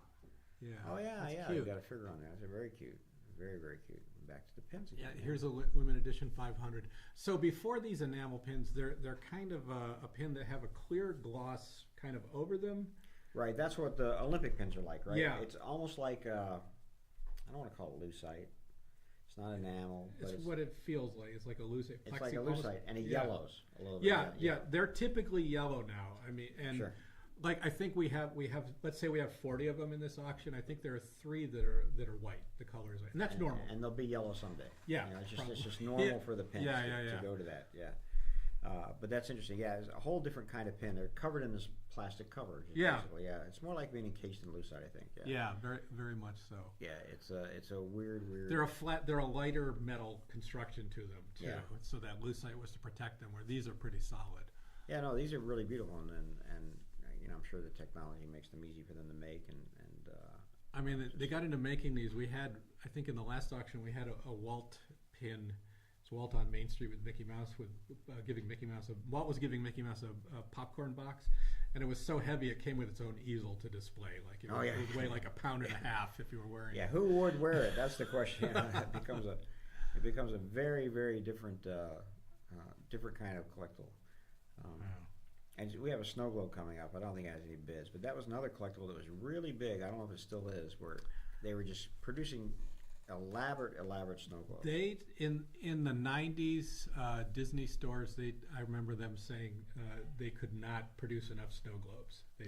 Everybody was buying snow globes, And they got more elaborate as they went. You know, Yeah. with all this stuff around the globe. You know, there's whole cities built around the globe. Some of them are very, very difficult to like turn over and wind, let's say, or turn on, because there's so much Stuff. embellishment of characters and it's so things. elaborate, you know. So there's a Haunted Mansion snow globe. We've had it that it's very rare to find nothing broken on it, because Sure. there's these little tiny character arms and stuff. Yeah, this is an early one, but it's just funny how they've gotten just amazingly elaborate, and it's exactly what you say. The problem for us has always been shipping them, because they're so fragile. So fragile, yeah. It's the last thing you want. This is more of that NECA. This is again early Nightmare stuff, and I think that's pretty cool. As is the next piece, the salt and pepper shakers. Magnetic salt and pepper. Magnetic. They together. I think they. Interesting. Well, I don't know what they do. How are they magnetic? But anyway, maybe they go on your fridge. I don't know. Oh yeah, that could. I don't know. I don't know why you'd want a salt and pepper shaker on your fridge, because you'd be spilling salt and pepper everywhere as Well, they went through. no. But hey, they were trying everything with every kind of merchandise they could get their hands on, for That's sure. true. And that was part of that. Well, listen, it's 12:30. Let's take our break, and we'll come back in about 10 or 15 minutes. You guys keep bidding, and we'll talk to you very soon. All right.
Hey guys, we're back. Mike and Ed and engineer Nick, watching you guys bid away in this auction. Thanks so much. We saw some cool pieces go for some cool prices. We're going to stick with you here for a little bit. We got some other things to talk about, but right now those Olympic pins are going to come up. I just want to watch them because they're so affordable and so fun. Yeah. $10 pins, $6 pins, whatever they're at, $5. I just think they're fun. And the kind of collectible anybody can buy. We hope anybody that's watching this for sure. And I think that's a great thing. A lot of people are online watching this right now, so it's good to see you guys here. The Olympics are coming here. Yes. When? I don't know what year. When? Darn it! I thought you would know. If only we knew somebody who had a. When are the Olympics come? When are the Olympics coming? When? To LA. Summer Olympics, LA. 2028, I believe, but I'll double check. Then that would mean a whole nother set of pins, I would assume. Yeah. That's why. Or several sets of pins. Or several sets of pins. Yes. Yeah. 2028 Summer Olympics. Nice. But I don't know that in any of the pins, except for this set that's coming up, have I seen them like specifically for the specific sports. Yeah. Even the Coca-Cola Olympic pins, I think were the flags, the nations maybe, or something like that. They weren't specific to the sport. So I think these are interesting because there's some odd sports in here like water polo. Not that that's an odd sport, you water polo fans, but were the 84? Those were the eagle pins, right? It was yes. Disney designed the eagle mascot, and those were the flags. Yeah, the eagle and the thing. I think it was the flag. So that's what those are 84 pins, and then the ones we have now and these are 88, which is more specific to each each event, sport. each event, which I thought was quite think interesting. I think we have Donald Duck with a rifle in here. No, really? Riflery. Yeah, I think Donald's on the riflery one. Wow. But yeah, mostly Mickey and Donald. There's some Goofy, some Minnie. Goofy, Pluto. There's a couple of Plutos. Pluto plays water polo. Right. Because we actually had it under volleyball, and somebody wrote me and said, "Hey, just so you know, that's a water polo. That's why he was wearing a bathing cap. Because they don't wear bathing caps in volleyball. I don't know if you know that. No, that makes sense. They'll learn something every day here. Yeah. That's it. But I just like them. I think they're affordable and fun, and we've talked about them a few times already, and the way they were made with the the loose side or whatever it is you want to call it, the plastic over. Yeah. And those were all. I think those all started at $1, right? Yes, they all started at $1. I wish I had more stuff we could start at $1. I just think that's fun, Yeah. And again, it gives everybody a chance to have a little something, and I think that's really important. And we're getting into the final. I think like 2 more, and then we'll be into those pins. We'll see how they go. Yeah. But bidding's been pretty strong, and there's still plenty of auction left. We're not even halfway through, so that's not bad. We started at 11, 12, 1, 15. Yeah, not bad. Another 2 hours we'll be through this auction. So thanks for sticking with us through all the way through. Now, I know I'm going to get off track as soon as. I'll wait because I was going to start talking about our next auctions. Right. Speaking of auctions, we'll have another online auction in about 2 weeks. Keep an eye out for that on the website, and we'll send out an email to you folks on the email list. And that's beginning of March, and then March 22nd, 23rd. Is that correct? That's the plan. Is our the Bob Clampett collection, which we talked about earlier. We'll talk about again in a few minutes. But and then in end of April, we'll have another auction, our pop culture auction, and we'll talk about that just as soon as we get through some of these exciting Olympic pins coming up. Right. Including the ever popular Phil hockey. Is Phil hockey still an event? Anyone? Is it? I don't know. It's interesting that sports go in and out of the Olympics. Mm-hmm. Like back in the 20s, there was painting. I heard that painting is an Olympic sport. I wish they would bring that back. Yeah, it reminds me that they used to have an Oscar for best title. Did they? Didn't last long. that was dropped to the 20s. It would have gone to Pacific Title, and that would have been the end of that. There you go. They were doing all those titles. Yeah, I think it was literally the wording, not the font. Oh, not the font, just the wording. Like, what's really? the best title? I don't know. I'm interpreting what I heard about it. That's great. But, yeah, that's pretty funny. Hey, Nick, is field hockey still an Olympic event? Is field hockey still an Olympic event? I asked you first. Well, I asked you second. So. It's like, what if Alexa asked you that question back every time? You hate that. Alexa, what time is it outside? She kind of does sometimes. She kind of does sometimes. It was an event at the 2024 Olympics. The 2024 Olympics in Paris. So. There you go. So it's still an event. I would believe so. Maybe that's one of the classic ones that never goes away. I've never followed field hockey, and that's the first pin coming up. momentarily here after this anniversary press kit. It's interesting, the variety of Olympic sports, not just that they go in and out of the Olympics, but we're used to, I think, we hear the most about Olympic gymnasts and how they might compete in 2 Olympics, 4 years apart, and that's their career. And then there's other sports like yachting, the racing, where guys will participate in 19 Olympics, and you'll have an 83-year-old guy that's still doing it. Yeah, why not? Yeah, the other end of the field, so to speak. That's great. So this first pin is going good. Yeah, so you see there the loose side, and it's a little bit of yellow tint that is unavoidable. I don't think you can get the pin without that. I think that's just the way they are. Yeah, that's funny. I will say, I'm on Olympics.com, and you can filter Olympic Games by year and sport and stuff like that. Mm-hmm. And I don't see field hockey. I see hockey, but I don't see field hockey. So I haven't. I surely haven't seen it televised. If they have it, I've seen televised. So, but sailing is on here. Sailing, there you go. Yeah. Sailing, for sure. Yeah. Oh, that went good. That was very good. I think that was a very reasonable price for that pin. So I think. Yeah, see, 1988. For a minute I was wondering, did I get the year right? Yeah, we got the year right. Yeah. Oh yeah. Yeah, mostly Donald, Mickey, and Pluto. There's a fair number of Plutos. Yeah. I don't know who described the Pluto water polo pin as volleyball. That's why we're on. Yeah. Now I don't know if any of these are more rare than the other. That's a good question. I know, there's one that's a handball pin that was originally described as shot put, but it's definitely handball. So there might be some that were misinterpreted in intake that was that passed through. My assumption though is they made the same amount of each of these pins.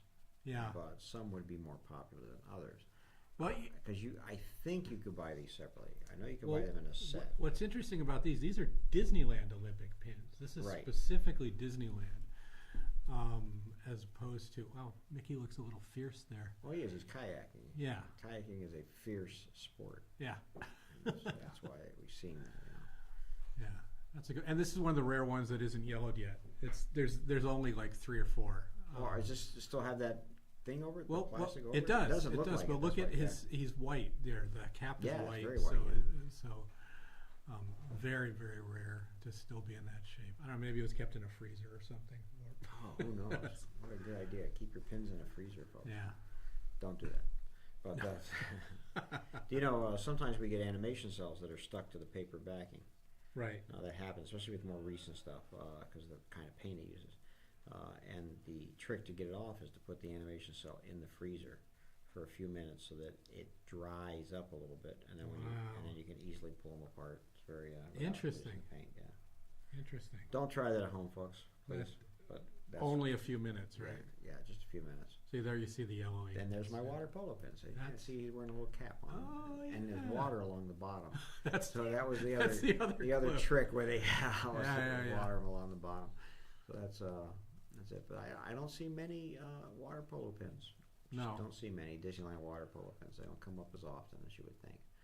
And that's excellent pin. And it's getting excellent bidding. Fantastic. I like the Mickey and Donald Olympic martial arts one coming up. Really? Who won? Mickey. Oh, wow. Figures, huh? Yeah. You never know he was that tough. Well, it's about self-discipline. Martial arts is about centering the self, and Mickey's got that all over Donald. Wow. You know it. Well, that's it. Mickey's much more zen than Donald, is what you're saying. So. Yeah. That's great. Fantastic. Yeah, this is a fun pin for sure. And getting good bidding. Great bidding. Somebody's going to win it. And you gone this far, you just have to bid again. There's wow. That's a popular pin. Yeah, well, again, how can you see this pin? I don't know. Yeah, maybe in a set. Maybe. I think there may have been a set you could buy of these, like a frame set. I don't know. But individually like this, I don't see these very often at all. So we'll have to dig into it and see if they were sold at Disneyland or you could buy them at the Olympics, whatever that means. Sure, Olympics. And where were these Olympics? You said Tokyo? 88 was Seoul. Seoul, Korea. Yeah. So these were surely distributed here. Yeah, I'm sure. Well, because they say Disneyland on them. Yeah. Salute 1988 USA. Oh, I think I believe that Disneyland had an event with celebrated with athletes here. Might have been before. I think or they during. traditionally used to do that Yeah, all the yeah, yeah. time. So that may be what that was. Yeah. That's very exciting. Great pin there. So do you have any pins in your own collection? You have, I don't think I do. yeah. Um, I bet you have a watch that came with a pin because you do collect watches. Sure, I right? do collect watches, and there might be a pin with those, but I don't think I have any pins. And just never been an item I collect. I don't identify them because when I was a kid, we didn't wear a lot of pins. Right. You know? So, Right. I mean, I'm more attracted to buttons, honestly. You know, Yeah, I know what you mean. Honestly. Those were kind of more of a thing when I that was a more of kid a thing too. when you're a kid. You know, a button says "What me worry," right? Or Yeah. you know, or "Pooh for president." I still have that kind of thing. a You know. Scooby-Doo playing tennis, or Snoopy playing tennis, ace. You know, just this There you ace go. with an exclamation point. Yeah, so that From when I was a was kid. more. The pins came later, so I don't really get them as much, you know, as I would like a button. So Yeah.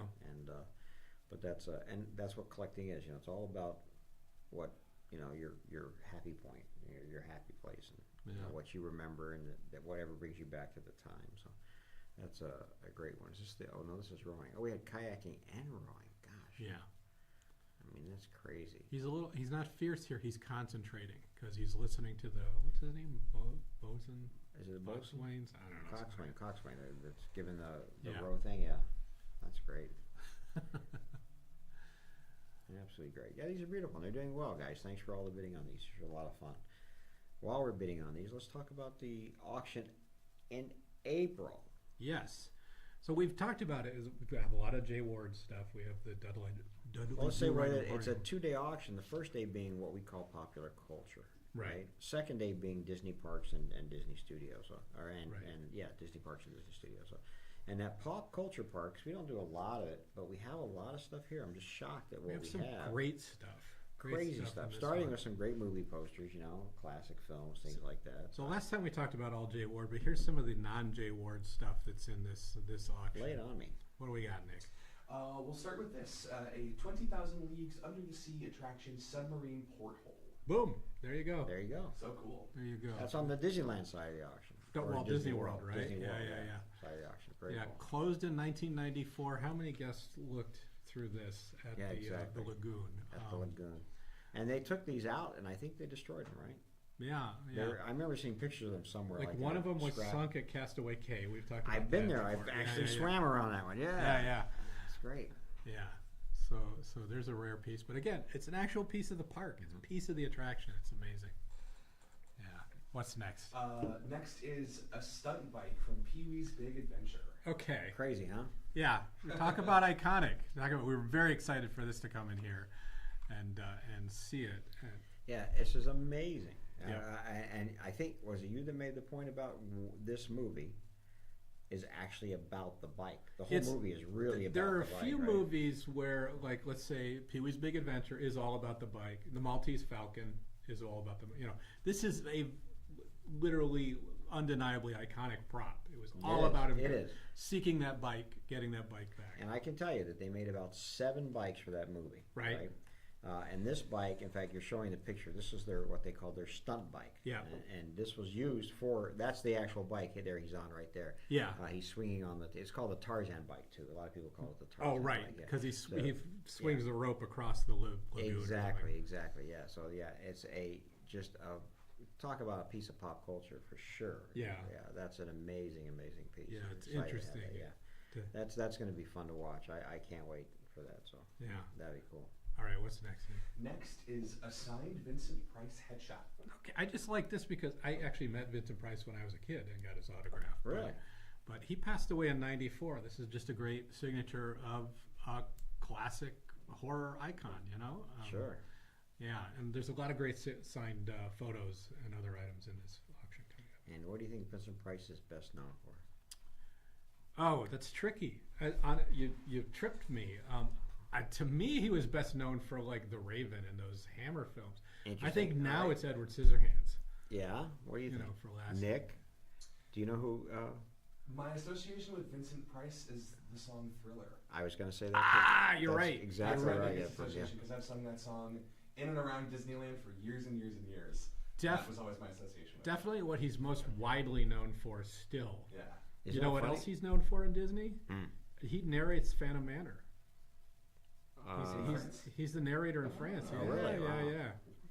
Yeah, or was Wow. at least the original, if they've Okay. changed it out, let's say. That's funny, but that's what I thought too was Thriller. Yeah. It was first thing came to mind for me. You know. But I gotta say, when we're talking about Vincent Price and Disney, of course we've got Ratigan in Great Mouse Oh yeah, Detective. right. He was yeah, the voice course, of yes. Ratigan. That's right. Yeah. One of the great Disney villains, the world's greatest criminal mind. Yeah. And inspired Tim Burton Sure. with the short Vincent, which he produced well. Right, and was in Edward Scissorhands, right? Yeah. So, yeah. Yeah, I'm a big Vincent Price fan, and like I said, I got to meet him. He was on a lecture tour when I was 10 years old. Called my dad was a smart collector.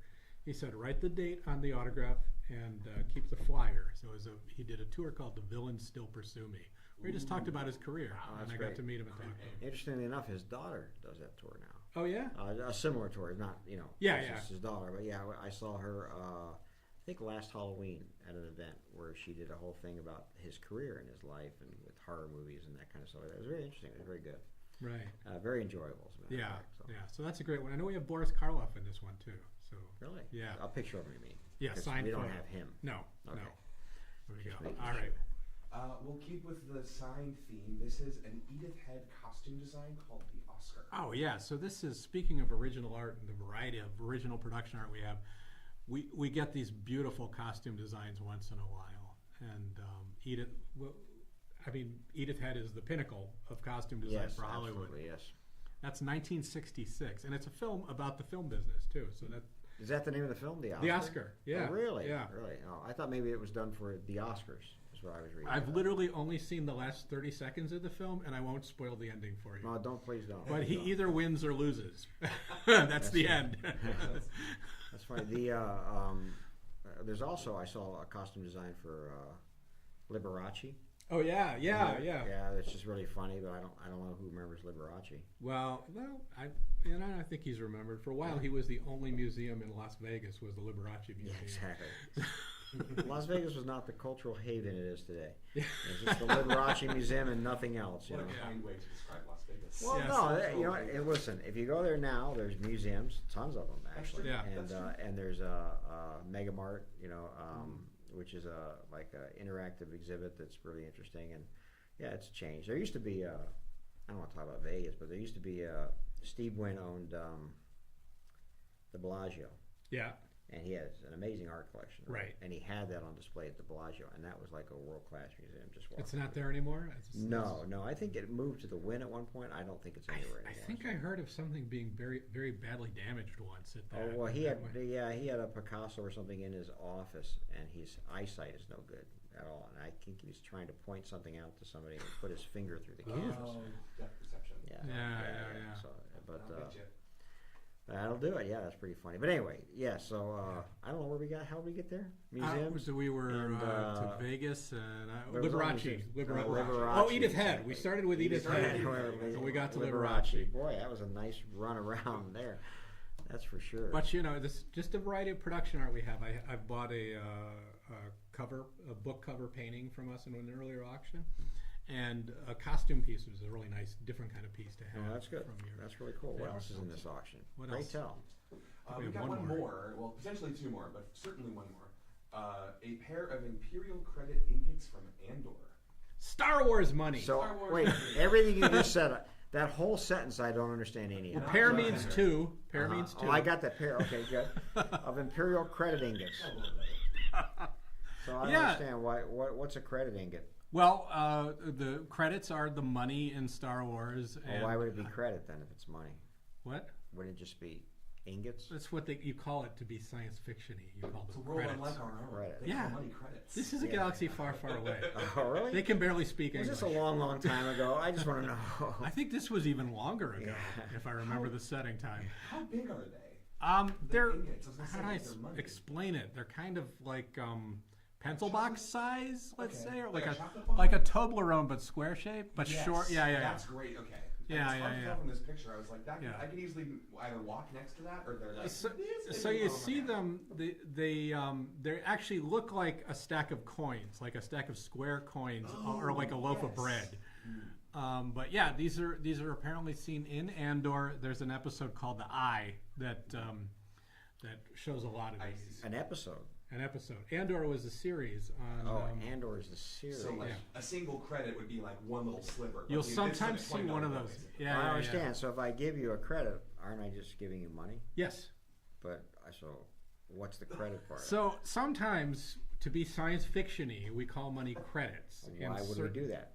Because it sounds science fiction-y because they don't want to say dollar.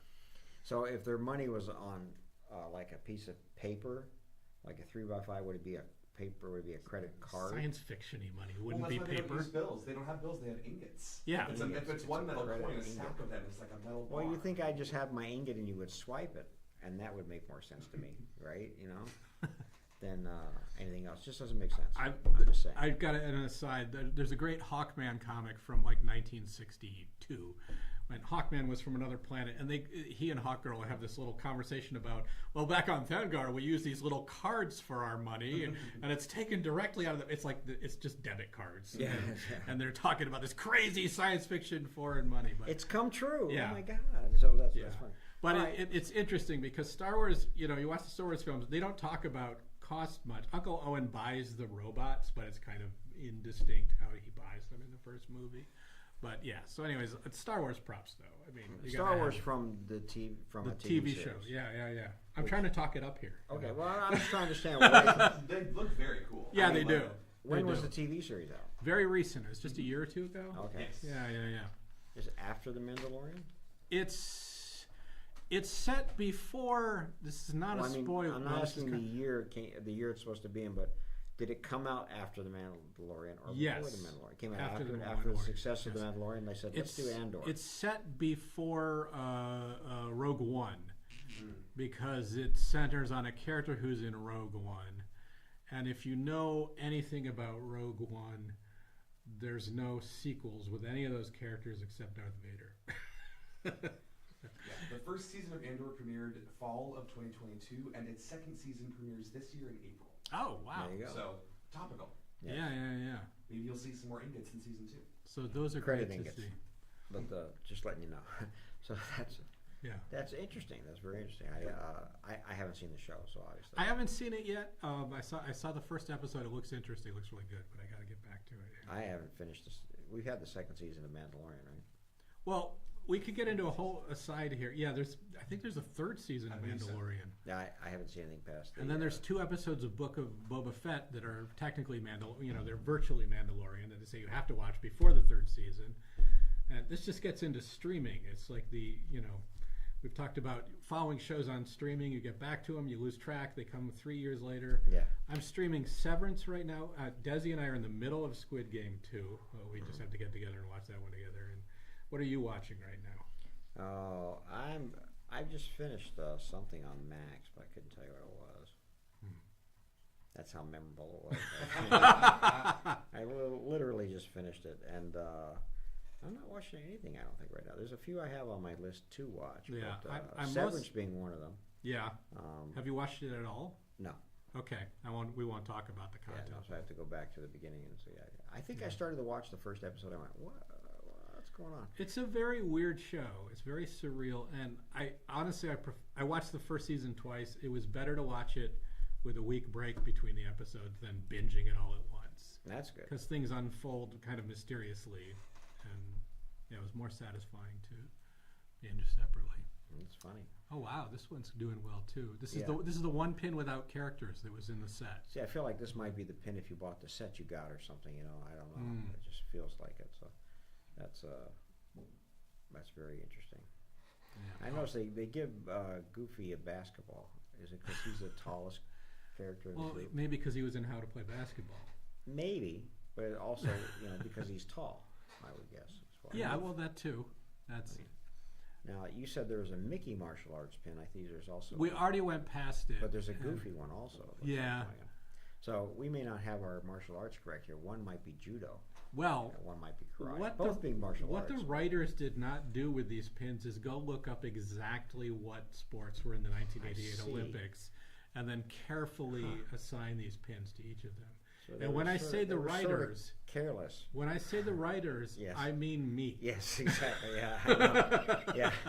So now it all comes out, So I'm very surprised that if I mislabeled the water polo one because because that was pretty obvious. That was pretty obvious. I bet you the martial arts one. I bet you he is. Well, I bet you the one with Mickey because it had Donald in it was judo. Judo, but I didn't want to guess if it was judo, karate, taekwondo. I don't know which is competition sports at each time. Probably all on Google. So I went a little generic. That's okay. I mean, that's Yeah. going fine.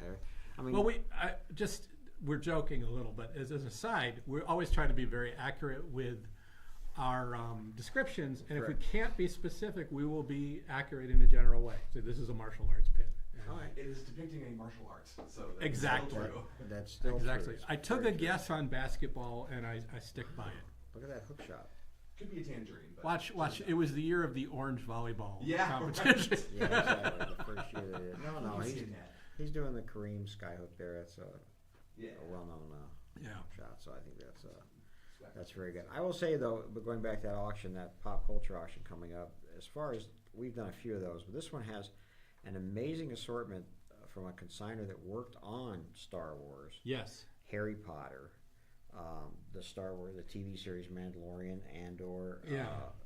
Indiana Jones. Yeah. I'll tell you, we're always excited to. We've had him in previous auctions, and he's Right. always got great stuff.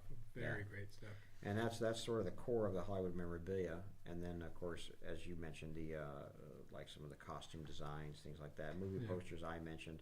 Non-Disney animation art, but included in that is a great grouping of stuff from Yellow Submarine, the Yes. Beatles, which we don't get very often. 60s, it's just So I really, think we have really two cool. Yellow Submarine drawings in this auction. In this one? Yeah. Okay, there you go. Yeah. Just as an I aside. probably did as a precursor, the same thing. Yeah. The reason that some of the Jay Ward was in here is because we're letting people know about it. So We have a Jeremy drawing and a Ringo Starr drawing. very here, cool. Which Yeah, I don't that's think they've passed yet. no, we haven't passed them yet. I don't think. Yeah. But but yeah, I think that part of it's interesting. Simpsons, a lot of great Simpsons. Which Yes. is, as far as pop culture goes, that's a Again, we have Core part we of have American three pop culture. terrific Simpson cells in this auction. there you go again, and that's the reason I knew there was Yeah, a reason yeah, I put those in. Yeah, because we're just thinking ahead to what's coming up, and I mean, there's just amazing stuff, and that's on the non-Disney side. And you get into the Disney side, it's crazy. Yeah. It's just crazy good. I like you have. I'm going to stick with the Simpsons here. You have a Butterfingers commercial, In this auction, which to me that's a rare. I find that more interesting because they just didn't do that many of those commercials compared to episodes. right? You have Barney from Mr. Plow, Yeah, which classic. is a real iconic, classic, Yep. great episode. With Linda Ronstadt's in the image, though she's not part of the cell. She's part of the Background. in, Yeah. in ours. And there's a Chief Wiggum, which is a great cell. So That's great. Those are all in this Yeah. auction. Yeah, Oh, very cool. yeah. That's fantastic. Yeah, and these pins are strong. There's a lot of these pins. There are a lot of. What is that? That is weightlifting. I know it's a little odd. Uh-huh. Oh, yeah. Well, it's either that or he's DJing. It's not a discus because No, it's he's not a holding it in discus. the He's wrong holding it place. wrong. So he's doing one-armed weightlifting. You think? Yep. Well, what else would it be? That's a good question, but I guess you're right. I mean, I'm going to give that to you because I don't know why Yeah. else it would be, and I can see why they had to design it that way. Because Yeah, I don't know why they couldn't put a little angle to the dumbbell to Oh, give sure, it two, sure. or Yeah, even yeah, show yeah. him holding two, which is what you usually see in competition, I believe. oh, and the Goofy coming up, he's kicking. That might be karate right there. Yeah. So I say I think the Mickey and Donald would be judo because that's that's it. These might be somewhat based on the old. They had sort of symbols for all the sports that they leaned on back in the 70s, which were kind of like crossing guard or Yeah. Like silhouettes almost. exactly. Like That's rest- what I was trying like- to say, but like doing the very poor job. restroom signs, men, women, restroom. Yes, exactly. There, and Yeah, so that would probably be a really recognizable silhouette that they would use for karate or something. yeah, so that might be why you got that weightlifting one like that if it was following that. That's So, fun. yeah, see Donald Duck shooting coming up. That's funny. 209. I like that. Nothing like that. Let me see. Hey, we're just at the halfway point right now. That's perfect. Yeah. That's perfect. Yeah, I definitely want to see when that comes up here. And while we're doing it, again, I can't talk enough about that auction in April. It is gigantic and it's just enormous. And the Disney animation is phenomenal. Mm-hmm. I don't think you've seen all that yet. Not yet, no. Because you're still in the Hollywood memorabilia part. But the Disney animation's phenomenal. the Disney studio stuff, like Ken Weber desk, Ken Weber Yes. coffee table. Yes. I love that coffee table. This is a beautiful desk, though. This is Yeah. a really nice one. Yeah, lots of really, really great stuff, and that's good. So there's Yeah. 2 auctions. I mean, there are 2 auctions coming up in 2 months. You know. We have a lot going on. I mean, I Yeah. haven't seen the Disney animation in part because I'm working on the exhibit Yes, for for the the Bob the Clampett, Bob yeah. Clampett, which is going to Yeah. be opening pretty soon. Yeah, there's a lot of stuff going on at the gallery. So if you're local in Los Angeles, you have to stop by. Otherwise, keep an eye on our website. We'll try to keep you updated there. But we're even going to put together a panel for the Bob Clampett thing and maybe screen some of his cartoons. And we have some special guests and stuff. That'll be announced. That'll be mid-March, and that's worthwhile too. I mean, there's a lot going on. It's a crazy time. So we're trying to help you guys expand your collections, get to your happy place, and enjoy this stuff as much as we enjoy it for sure. Oh my gosh, I'm looking ahead. These pins are great, and that's fantastic. Oh, there's a Walt Disneyland Anniversary Jumbo Pin Walt at a popcorn cart. That's the one I was talking about. That's the one that comes on the That was in this stand? one. Yeah, it has Oh, an that's easel. great. It's a big chunk of metal. That's great. Yeah. That's great. I mean, What- remember pins? They got to the point they were making them so big they just framed them and said, "Yeah, don't take it out." That's funny. Let's take our break now. So it's almost 1:45. We'll take All a right. quick break. We'll come back and we'll show you some really cool Beanie and Cecil stuff here. See who remembers Beanie and Cecil out there. So we'll be right Yeah. back.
California. I hope you're getting a little sun outside. It's nice out. It's a good, yeah. I didn't realize till I got out Nice there. and warm today. I got a question for you, Ed. I got All right. a question for Nick too. Are you prepared, Nick? He's not. He's not prepared. It's so weird. It's weird. Yeah. Sorry, Nick was watching TV or something. I don't know. No, I got a question for you. I'm going to ask Nick first because All right. it's all that age here. Okay. What Do you have a childhood puppet memory? Can you think of a puppet that was in your life as a kid? a childhood puppet memory? Like a puppet on TV or something like that? I have one. I definitely was a Sesame Street kid. You were or you were not? I was. All right. Yeah, I remember. Those are Muppets. Thinking, yeah, well. But that's good. I saw it. Puppets. Yeah, thinking back, I remember I really liked Bert and Ernie. Okay. I just remember Yeah, Ernie. Yeah. All It's right. funny because I I can grew do up to that. be a queer adult, so you know it all worked out. Yeah, well, that's perfect. And how about you? I could say Sesame Street, but really specifically, it's Mr. Moose and Bunny Rabbit from Wow. Captain Kangaroo. It's Mr. Moose for me from Captain Kangaroo. Wow. Yeah. And the ping pong balls. Yes. Yes. Wow. I wonder if anybody out there remembers that. What Or triggered even the ping Captain pong balls? I don't Kangaroo. remember. Did you? What? They would just rain down from Yes. above. Why? They had to say a certain word, right? Yeah, I can't remember. It was yeah. All right, so Google that, Zach. What triggered ping pong balls? Captain What- Kangaroo ping Zach, pong balls. We want to what know. What triggered ping pong balls on Well, now Captain that I know you're talking Kangaroo? to me, let me look Yeah. Yeah, something they like. He'd always he'd trick the captain into saying something, Mm-hmm. and then the captain would see it coming. It became the whole joke, you know. Yeah, no, I that's why you said Remember the that. whole show, Dancing Bear, and Mhm. I remember Mr. Green Jean. Mr. Green Jeans. Yeah. There was I think there was a character, Bainter the Painter. Maybe Boy, his you name got me wasn't on that one. Bainter, I but don't know that. that might be a little later too. You know, he was on for quite some time. And why do you think I asked this question? I could speculate. You can speculate. I got to find out the ping pong ball answer now. I'm curious to say. I'm looking here. Apparently, it says on Captain Kangaroo's show, what word or phrase did Mr. Moose use to make ping pong balls fall? There was a torrent of falling ping pong balls brought on when Mr. Moose asked the captain a knock-knock joke. The dropping of balls comes along with the punchline, usually ping pong balls. So usually it was the phrase ping pong balls and the structure of a knock-knock joke. That's not what I remember, but hey. So kind That's of what the internet tells me. But the repeating joke was that you knew it was coming. Yes, you knew they were coming. Yeah, that's There was yeah, no- it's on IMDb as well. The ping pong ball drop instigated by the telling of a knock-knock joke style joke by Mr. Moose. Yeah. There you go. Wow, who knew? I mean, that's it. That's wonders of the internet. There's a couple of good pieces coming up we'll get to, but the reason I brought those up was because in our next auction, the Bob Clampett collection, of course, he had Beanie and Cecil, which was a much earlier version of a puppet show, like one of the earliest versions of a puppet show. Yeah. And it's interesting that Nick mentions the Muppets. Right. Because, you know, here is the beginnings of what will become children's entertainment through puppets. You know, we had Sherry Lewis, right, with Lamb Chop. Yeah. Captain Kangaroo. Kukla, Fran, and Ollie. Kukla, Fran. Wow. Now you're pulling it for me. Yeah, I don't remember Kukla, Fran. I'm like, why do I remember that? That was, I guess was a regular on TV. huh? Yeah. Yeah, in the 70s, they were presenting international films. I don't know their earliest show, but they would present international children's films on Saturday mornings. That's what they were doing, though. They were mainly introducing things, right? Right. But Bob Clampett's show was the puppets doing actually a 20-minute, 30-minute Adventure. yeah, with puppetry, right? And what we see in Captain Kangaroo is them as interstitial comedy, right? Yeah. What was Sherry Lewis? 'Cause she had a show. I'm not too. that familiar with her. Maybe she was more of an entertainer. I think she was more of a ventriloquist I, who would come on. That's what she was doing. Yeah. She didn't have necessarily a puppet show. I think she's more of a ventriloquist. yeah, possibly. she wrote a Star Trek episode. Did she really? She did. Wow. Yeah. I always have Star Trek trivia. That's So good. she and her husband wrote a Star Trek episode. That's funny. That Yeah. is really unusual for sure. Yes. The did I just miss the piece I was waiting for? Let me see. Where is it? We just may have it. Oh, this is a nice piece. This is a nice piece. I think there's a. Oh, it's coming up. The Haunted Mansion poster coming up. Oh, with the sketch. Yeah. Yeah. Yeah, that's coming up. It's a really nice piece. Yeah. I'll wait for that. We'll come back to that in 1 second. But yeah, this is a very, very nice piece, and I'm assuming this is part of the bigger. This is unusual because that's one of the scenes from the full Pirates set. Right. And he designed this box that was so you could show the one that wasn't in your Pirates case. Mm. You could show the other one separately, and this is that alone. Like this wasn't really ever available for sale like this, you know. But It's funny with this ride that it seems like, see that what we're seeing there is the scene where they're dunking the guy in the well. yeah, and the auction on the other side. Right, and the auction scene, and the scene with the dog with the keys, Right. and the scene of the guy with the wheel of the ship, the skeleton with the wheel Yes. of the ship, and the skeleton in bed. Every single diorama or scene that you see in that thing has just become iconic with Yeah. the park. Yeah. Any one of those you can show and you go, oh, that's this, oh, that's this. It's Yeah. incredible. Yeah. Very amazing. That was Mark Davis who was coming up with those scenes and drawing them, Right. you know. And then Exitensio wrote the dialogue for him. I got Right. to interview him once, Wow. and I just remember the exchange. I asked him, I said, this image Mark Davis has tells a whole story. Was it hard to write dialogue to match that? He said, "You got that right." That's my Yeah. one Exitensio quote. You got that right. But geniuses. Yeah, no, absolutely, absolutely. But you go back and look at this, and they're just so familiar, so just amazing. Yeah, really, really amazing. In fact, Yeah.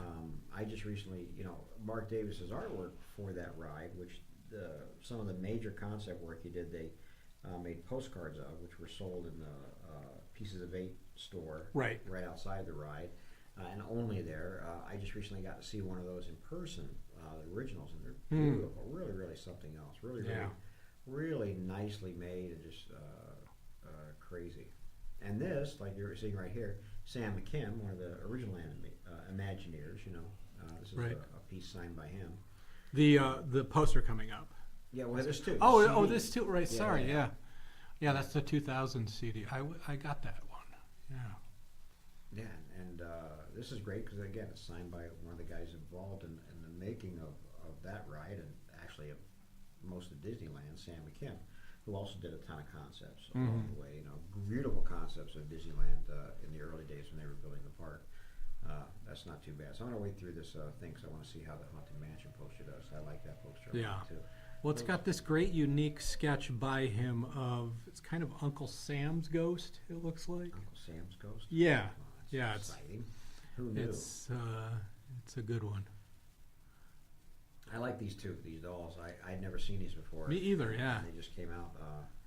I So it's- thought these were at Walt Disney World. Set For of the- 12 for the- that came out for the like 50th anniversary of Walt Disney World. Yeah. I'd never seen them before. We just happened to get in some of them, and I just thought they were really cool, Guess really what? good looking. These are all brand new with the tags, and we'll have the other ones in a future auction, I'm sure. But they're all basically ride themed. I think we have 3 in this one. yeah, we have Small World Pirates, and I don't know what the other one was. It's some Adventureland.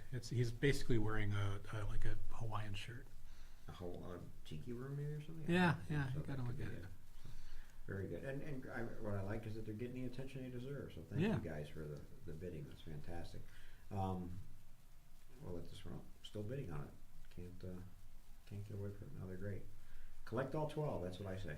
But here, we're just gonna wait for this one more piece to come up, and I've said Yeah. this before. I think this is my favorite ride at Disneyland, honestly. So Pirates. Pirates? I think it's everybody's. Haunted Mansion, Pirates. Everybody's gonna just. It's kind of interchangeable. I mean, I lean towards Haunted Mansion, but the Pirates is, you know. It's a They're more, both I mean, amazing. That ride moves at a pace that's good for my speed. I think we just sort of float through this Yeah. area, and that ride seems longer, and more just Pirates? Yes, Definitely. absolutely, Yeah. So I like that about that. Just from the minute you open up into that, where the area where the ship is shooting the cannons at the other thing, and go through the town, love it. The Haunted Mansion's much shorter. You know, I did the 5K event in each of them. There was a charity event for a few years where you'd ride an attraction for 5K. Yeah. First one was Small World. It was 13 times through to get 5 kilometers. Wow. Pirates was only 10 times through to get 5 kilometers. And the Haunted Mansion was something like 26 or 27. So it's Really? much Wow. shorter than Pirates. Wow. Yeah. That's amazing. They just had, speaking of that speed, what is it called? You might know what this is, Nick. Just wanted to wake you up. Here, the Sam Kim is going right now. That's a great piece with the ghost of Uncle Sam on it. And these Yeah. were made for the Disneyland Gallery, these posters, when they were just opening. I Disney think that Gallery. was the opening, And yeah. the reason is they were selling this artwork in the gallery. Right. incredible. That'll never happen again, you know. But there's some of the originals for that artwork in the gallery, so it's incredible. But just recently they had a thing at Disneyland where you had to get through the park. I think this was California Adventure, to see who could get through it the fastest. Ride every ride, get through it. It was like a contest. They do it every year now, in either Disneyland or California Adventure. Is this Disney doing it or an outside group? I believe it's Disney doing it. It's a sanctioned event. Interesting. I can't think of what it's called. Speed going through Disney. They just had it. Some people came from out of town. It's not a relay race. It's something like that. But Speed run. People came from out of town just to attend this event. Do you get an automatic fast pass for each of the attractions? That's the thing, you don't. That's the trick, I think. That's what I would sign up for that in a second. Yeah. My kid has gone there. On the internet, you can find lots of people who have tried to see how fast they can get through Disneyland. They plan out their paths. And my kid's done that also, you know, to get through there. And the record holder, of course, went during COVID. Of course, yeah. You know, went right through it with no problem whatsoever. You seen anything? Yeah. I'm getting I got a result for a YouTube video from a couple months ago that somebody attempted to speedrun California Adventure to see how fast they could hit every attraction. This YouTube video is about an hour long, so I mean, I'm not sure how long the actual day took them. But then I also found an article that's meet the person who is speedrunning Disneyland.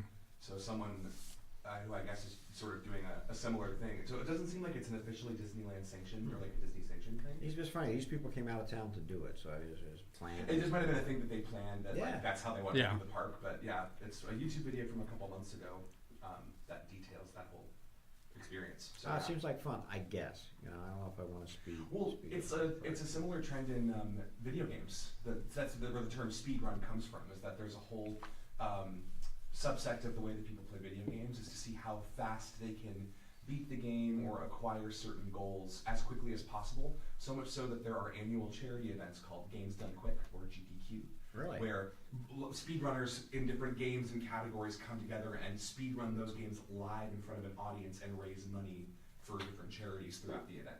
Sort of like speed golf, I guess. Is that like how quickly you can get through 9 or 18 holes? Yeah, you literally run to your ball and grab it with one hand. You know? Yeah, so it usually typically will employ like gameplay strategies and things that you can do with the controls of the game to manipulate it in such a way that you can get through the game faster. There are also some that use glitches in the actual game itself to like sort of help you along your way. There are some speedruns that are like less than 2 minutes because there's a glitch that like in old games that puts you to the very end. And cheat? Yeah. Kind of, yeah, without cheat codes. It's just like, so there are some that are glitched and some that are called glitchless. There's the Leota sign. Nobody's been on it. Yeah. You might get it. You know, 40 inches in diameter. It's over 3 feet. Yeah. This is the kind of piece you put above your front door, you know? Yeah. And just let it go. I mean, that's a great piece. That's fantastic. Oh, well, it'll be sitting here for you, Ed. All right. That'll be the one for you, I think. So going back to puppets, I'm sorry I got off that subject, but the amazing thing of Bob Clampett collection is we have his original puppets from the Beanie and Cecil show. And this, as I said, was a huge hit in the 40s and 50s, just gigantic.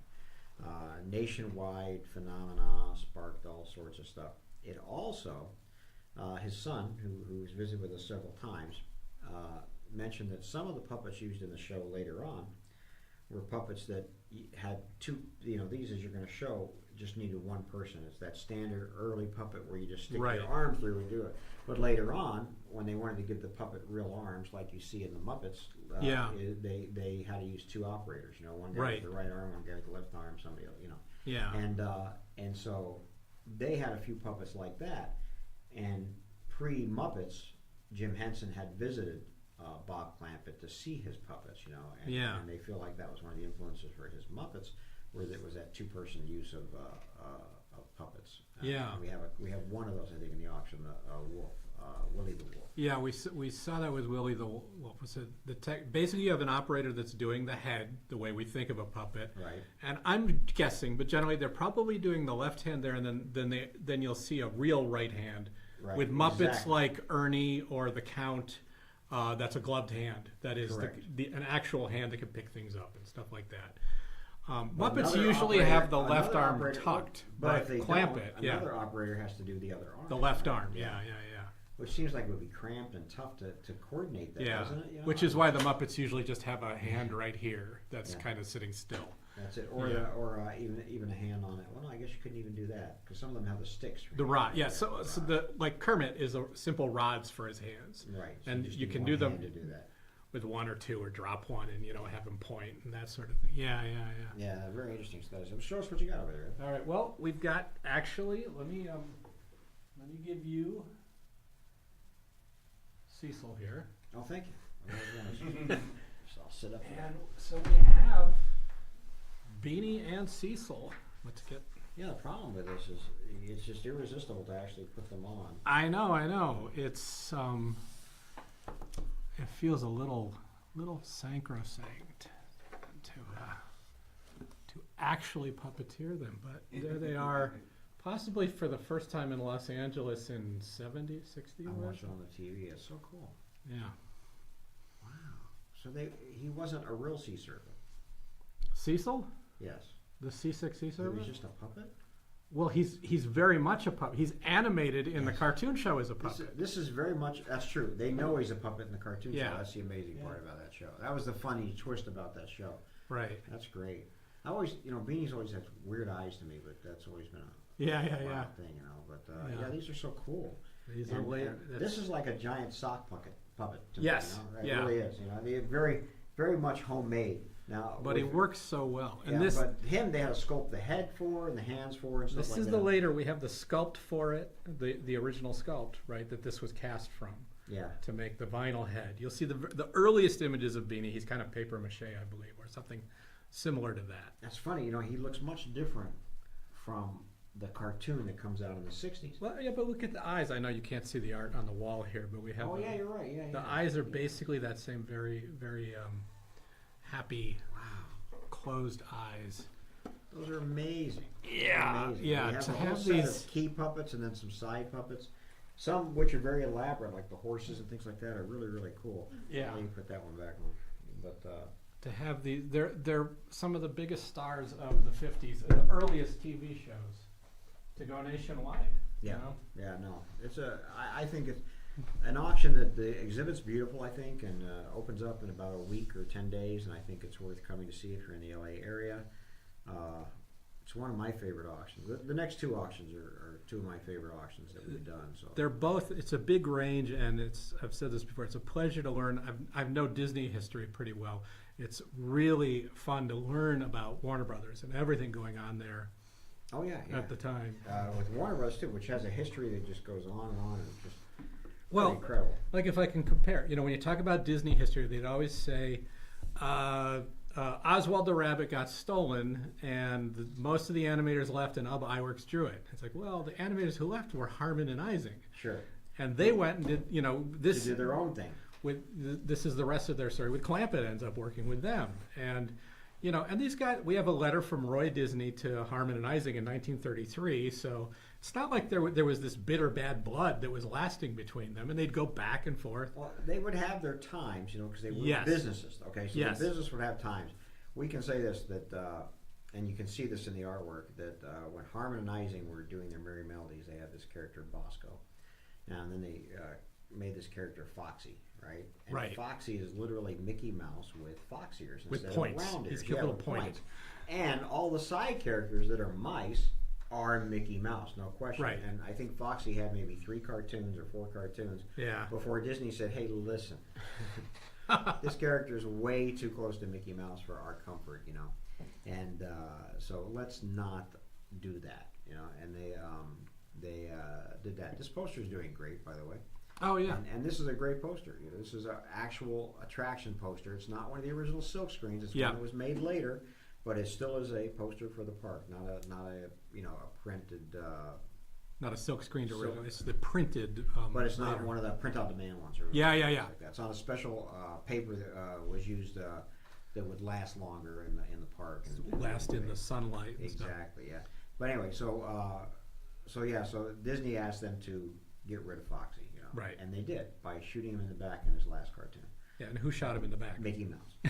Pretty amazing. Yeah, pretty great. A mouse-like character comes Yes. out of a Mickey Mouse type character and shoots him in the back, and we never see Foxy again. That was the end of that cartoon. But we have some Foxy art in this auction. We do. What's interesting to me, the comparison with Disney and Warner Brothers, is it feels like in the lore of Disney, like you say, he had Oswald, was taken away. He created Mickey Mouse, was an instant hit. He created Donald Duck, was an instant hit. You know, he went on like that. With Warner Brothers, it was like, well, let's try this character. Right. It doesn't work. Let's try this character. Oh, it doesn't work. Got Foxy, you've got Piggy. You've got Buddy. Buddy, yeah. And now Bosco was the original character. So here's one thing: these two guys harmonizing, which worked with Walt in Kansas City. Yeah. Right? In fact, his first Laugh-O-Grams in Kansas City, they were the main guys in it with him. Right. And then Laugh-O-Grams goes out of business, and Walt gives them his film equipment as payment, and then he moves out to Hollywood, and then starts working the Alice comedies, and then calls them out and say, please, come back to work for me. We got something that's going to work here, and then they start doing that. They start doing Oswald, but they wanted to do stuff on their own, right? And so they left. Yeah.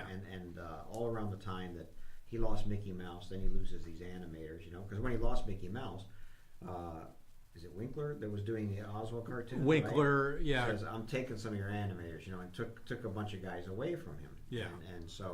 And harmonizing might have actually gone with Winkler. Right. I mean, Just they're probably briefly. looking at what their options are, and it's like, well, Oswald's moving, let's stick with They had to stick with that.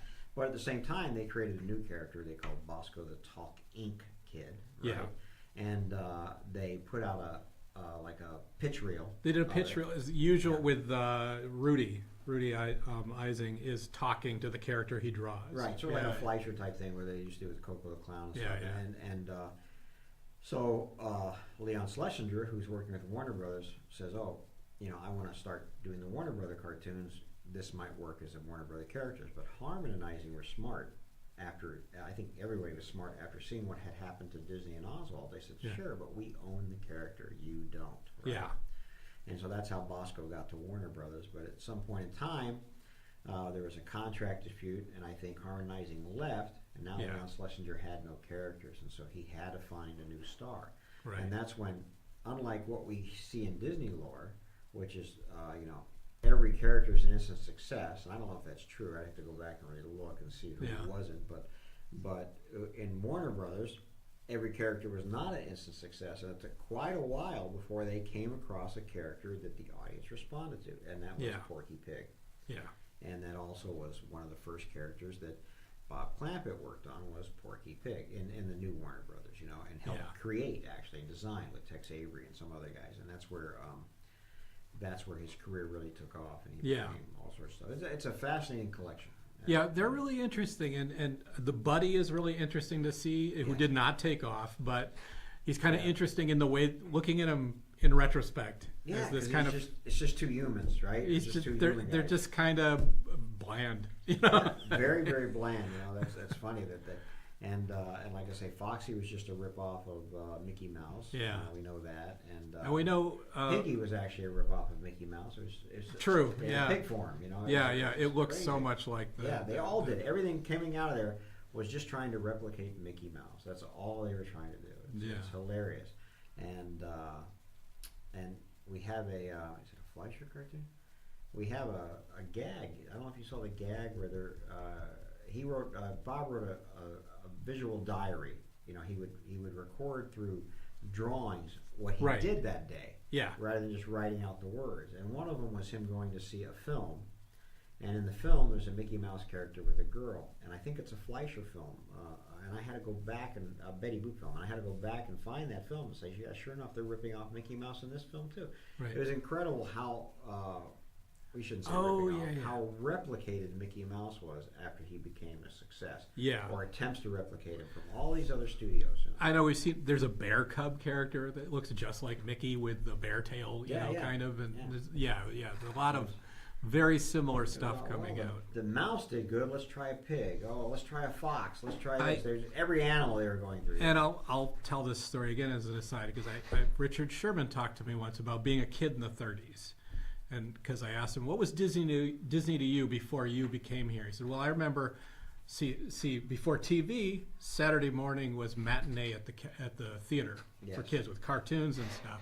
He said when Mickey Mouse came on the screen, everybody went nuts. Like the kids just exploded No, you a know. gigantic, amazing Yeah, following. yeah. Nothing that had really been seen before. To the extent that I think we have some photos, or maybe we had them in one of our past auctions. Or you know what? It's in Carl Stalling's scrapbook. There's a photo of an auditorium, I believe, in Long Beach, where there's something like 20,000 kids and their parents coming to see a Mickey Yeah. Mouse matinee. Oh yeah, I mean, that's it's that's like in this they're- one. Yeah, They're filling a stadium Yep. basically to watch a Mickey Mouse, 7 minutes short, to sing Yeah. the Minnie's Yoo-Hoo song, which was a song Carl Stalling wrote, which we have the score for. which you remind me in Carl Stalling's scrapbook there, which is an amazing piece in this auction. There's 2 Mickey Mouse Club bulletins, which I've never seen a copy of before. October, November of '31, I think, which is the doings of that first thing. Mickey Mouse Club. And Never there's- seen those. There's ads for the Mickey Mouse Club at that time. We're talking, the beginning of Mickey Mouse, not the 50s, obviously, but Yeah. where Walt Disney would go appear at these matinees, Right. and talk in his So Mickey Mouse voice. And We things like we that. have the date of them debuting Minnie's Yoo-Hoo because Yes. it's in there. They went to the first Mickey Mouse Club, Fox Ocean. We do. Ocean Bar. We Yeah. do. And as a side note, we also have, and this is Carl Stalling mentioning in his scrapbook that Walt, and Iwerks go to New York to see to debut one of the second or third Mickey Mouse cartoons, and he's a little bitter because Walt wouldn't give him or of Iwerks credit on the cartoon. It just had to be Walt Disney. And we know later that's why Iwerks left. Stalling left with him, and Yeah. it just all went from there, and that changed Disney in a good way Yeah. too. I think we had Who's Afraid of the Big Bad Wolf composer come in, Oh, Frank Churchill. Frank Churchill, yeah, and other composers. It forced Walt to Yeah. reach outside of his close. And I want to say though, we're talking about. There didn't seem to be animosity because Ub and Stalling still kind of freelance with Disney sometimes. They would freelance with Disney. They were be- still friends. Iwerks went back to work for him. He came you know? back in And if 1940. you look in Yeah. that scrapbook, Stalling is always visiting them. And the reason that is, I think, the same thing with Harmonize and all those guys, because they all started together at Ground Zero, Kansas City. Right. Where it all began for American animation, pretty much, was Kansas City, of all places. In an advertising agency where all these guys, including Friz Freeling, Walter Lang, I don't know about Walter came later, but all these guys Yeah. worked together and then came to Hollywood and expanded in their own ways and built American animation into what it is. It's fascinating. And it's all in that auction. I mean, the history is right there in that auction. So it's not just there's your piece, yeah. There's the main gate pass. The main gate pass. No Nobody wants bids. your- Oh, nobody you're wants your crazy. piece. Crazy. That's an So easy folks, $20. just to let you know, Ed thinks there you go. There, see, somebody says, all right, fine. Up 2 people now, yeah. So you're not as crazy as Ed thought you were. So good job. It's a great piece. Yeah, no, but that's what's great about this collection. It's really a history of American animation. If you Yes. look at it from that side, Well, really. and Stalling's amazing. scrapbook there's newspaper clippings of sound movies are about the development of that in theaters. The and- most important thought in there, and I'll just put this out, you guys can Google this, is there's articles in there about Ted Eschball, an unknown animator in American history who created the first color cartoon. Right. And Stalling did the music for it. He was based in New York, and Stalling did the music for it. You can probably see on the internet, he did 2 actually. One was with a snowman. I can't remember the other one off the Yeah, top of my head. you can find them on But YouTube. I've actually seen cells from this. Yeah. I did an episode years ago of PBS History Detectives. Right. All right, Remember and that. somebody had these cells of Ted Eschball's. So you can Google that too. And this guy actually found a process or created a process to make the first color cartoons Yeah. before Disney did. But he was using 2-strip color, I believe. Yeah. And he had gone to Technicolor, had investors and stuff like that, and was trying to get Technicolor, but Walt got Technicolor instead, and that sort of shut him down. But it's an amazing piece of history, and that's in that scrapbook too, like you say, because these guys all did freelance work. They all worked with each other, because they were artists, and that was the common denominator between them all. So I think that's great. We see that in some of Clampett's gag drawings. Well, at Termite Terrace, it's like, well, this will go in between at Disney, Yeah, if you're exactly, laid yeah. off or something. Yeah, I already thought Disney was like the the pinnacle, right? You know, Yeah. if you didn't work at Disney, you worked at one of the other animation studios, and Yeah. and I think that comes out in their cartoons. You know, Disney, especially in the you get into the '40s and stuff, those Mickey Mouse cartoons are pretty clean cut and just golly gee kind of cartoons. You know, Yeah. that's what he wanted, and all the humor starts to come in the Warner Brother cartoons. You know, all the really Right. out of the way, funny, sarcastic humor. It just really gets great. Yeah. You know, a little more violent, you know, when needed be, and just these really great sight gags, and they would break the third wall, which Mickey never did. It's right? really, it's almost cliched to say it, but you look at the two studios, and Termite Terrace was scrappier, and Disney has those great it's after 1940, but they've got the Kem Weber desks, and they have such great equipment and stuff. When you see the photos of Termite Terrace, it looks like the desks are made out of like plywood. Sure. And, Yeah. you know, Well, Disney was technically advanced, right? And Right. was putting out these amazing cartoons and these features, and their shorts were just beautiful shorts. But Warner Brothers, just a bunch of guys in this termite-ridden place, Yeah. just making up jokes and gags, and you know, like I say, they broke the third wall. A cartoon character would turn and talk to the audience, you know, and Mickey would never talk to the audience, you know. Yeah. Not that I can think of. I'm trying to think if he ever did, you know. There's some scenes in Tex Avery cartoons where the I character think Pluto actually, does. I think Pluto does at some point. Really? Yeah, it's a whisper in my head. We'll see. Yeah, but you know, Tex Avery would have his characters run off of the screen, right? And you Right. see the reel of the Yeah, they run like they're yeah. in a big chase. They run Yeah, off exactly. I yeah. love that. Yeah, Oh, yeah, my but God. that's a humor that didn't happen in Disney cartoons. Yeah. It's much more.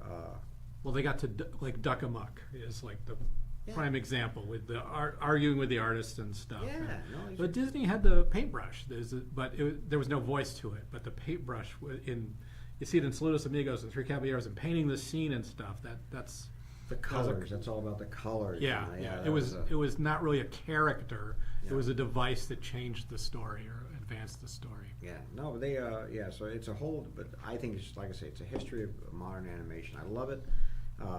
It's really worthwhile to come to that exhibition and then the one right after it with all the pop culture stuff, Yeah. all the great animation in that next auction, and Pee Wee Herman's bicycle, obviously, great piece. That was Tim Burton's first big film. Did he do Pee Wee's Big Adventure? Yeah. That's right, yeah, he did, you're right. When Beetlejuice came out, I was in film school, and we were all going to see it because that guy that did Pee Wee's Big Adventure was directing it. Like, it Really? wasn't really a name we had. Well, yeah, but hadn't he already done Scissors Hands? No. Did he do Beetlejuice before Scissorhands? Yes. Yeah. Pee Wee's Big Adventure was 80. What I got there? 80. I need my glasses even for this. He was 1985. Wow. The Beetlejuice was like 88, 89, and then Edward Scissorhands was the first film I came when I moved to LA in 1990. Oh, December really? 1990. Wow, Yeah. wow. Somebody actually called me, oddly. I haven't heard from them, but it would be a great piece for this auction. They have one of the topiaries. I remember Edward they were Scissorhands. displayed along Santa Monica Boulevard. Now, these for a while. people have one in their Yeah. backyard. Right. Yeah, a topiary from Edward Scissorhands. And to me, Oh, that's that's just pretty cool. great, huh? Wouldn't that Special be fun? shipping required. Yeah, special shipping for sure required. But I put it in my front yard. Yeah. I don't know which one it is, but I think it would be just great to have one of those. In the We have a cast and crew gift from Scissorhands in the next pop culture yeah, one. that Yeah. and we have that. Well, that Book of the Dead is from a book display or something. Yeah, right? it's I like still it's love like a that. store event, but it's Yeah. really cool. Yeah, we have a Book of the Dead and some other stuff from that. Yeah, it's just, it's a great auction, really worthwhile. So March and April, don't plan anything. Just No. plan being here for the auction. Hey, it's 3:00. Let's take a break. We'll come back and we'll finish out in just a few minutes. We're at 300. We have 111 minutes to go. Yeah. Yeah, great. We'll take a little break. We'll come back, guys. Thanks. Keep bidding, and we'll see you in a minute.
Hey guys, we're back. We have about 50 lots left. Some interesting stuff coming up. We came back just in time to see the Mystic Manor shirt and patches coming up with Albert the Monkey, who, if you joined us earlier, was a topic of conversation. Yes. Mr. Mystic's assistant, Yeah. Albert Yeah. the Monkey, Yeah. who guides us through the haunted mansion, the Mystic Mansion. Yeah, we got to look into that. And where'd you say it was? Hong Kong? Hong Kong. And Hong Kong. And they're not doom buggies. They're shaped different. I'm sure it's still an omnimover. Yeah, it's funny. I don't hear a lot about Hong Kong Disneyland. You hear about Tokyo Disneyland quite a bit. You hear about Shanghai. We hear about Euro Disney now a lot. Yeah. But we don't hear much about Hong Kong. Well, I'll bring some photos. My wife visited, and Yeah? yeah, we'll bring some photos from Hong Kong. Is there anything else different in the park besides that? I mean, and There's does a that park get Beauty and the Beast- upgrades and things? I wonder. I mean, I haven't heard much about the park at all. I'm trying to remember. There's a Toy Story playground area that I think is at other parks. There's a Beauty and the Beast restaurant that I think is at Florida. I think there's an Iron Man flying attraction. And there he is. Yeah. So strange. This just would not fly here. You know. Of course, it wouldn't fit the theme. Yeah, it's usually, I think it's an adjustment based on cultural interpretation of ghosts and putting them in attractions. So this is not a ghostly attraction. It's magic, it's not ghostly. I think it's a little spooky, but not particularly scary. Interesting. So, because Yeah. I mean, you got this guy. You know, it's not like a hat-bought ghost on a shirt here. This is a little happy monkey waving. You know what I'm saying? Albert. It's not, yeah, Yeah. Albert. Well, I knew it was Albert right away. As soon as I saw him, I said, Thanks "Oh, for that's coming to the manor. Albert." Yeah, wee. Yeah, but very different from, well, you know, but then again, for the Haunted Mansion, we would have Mickey Mouse dressed as a Haunted Mansion host, looking exactly like that. Yeah.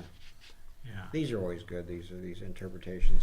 Yeah, I enjoy the different versions that have come out. There's an all Disney villains one, I think. Yeah. Right? Yeah.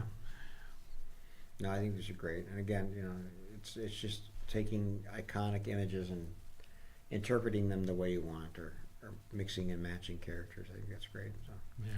I always like this, and that one's doing well. I had asked you earlier. Did we pass it already? Or is it coming up? Zoom. How do you say it? Zoom.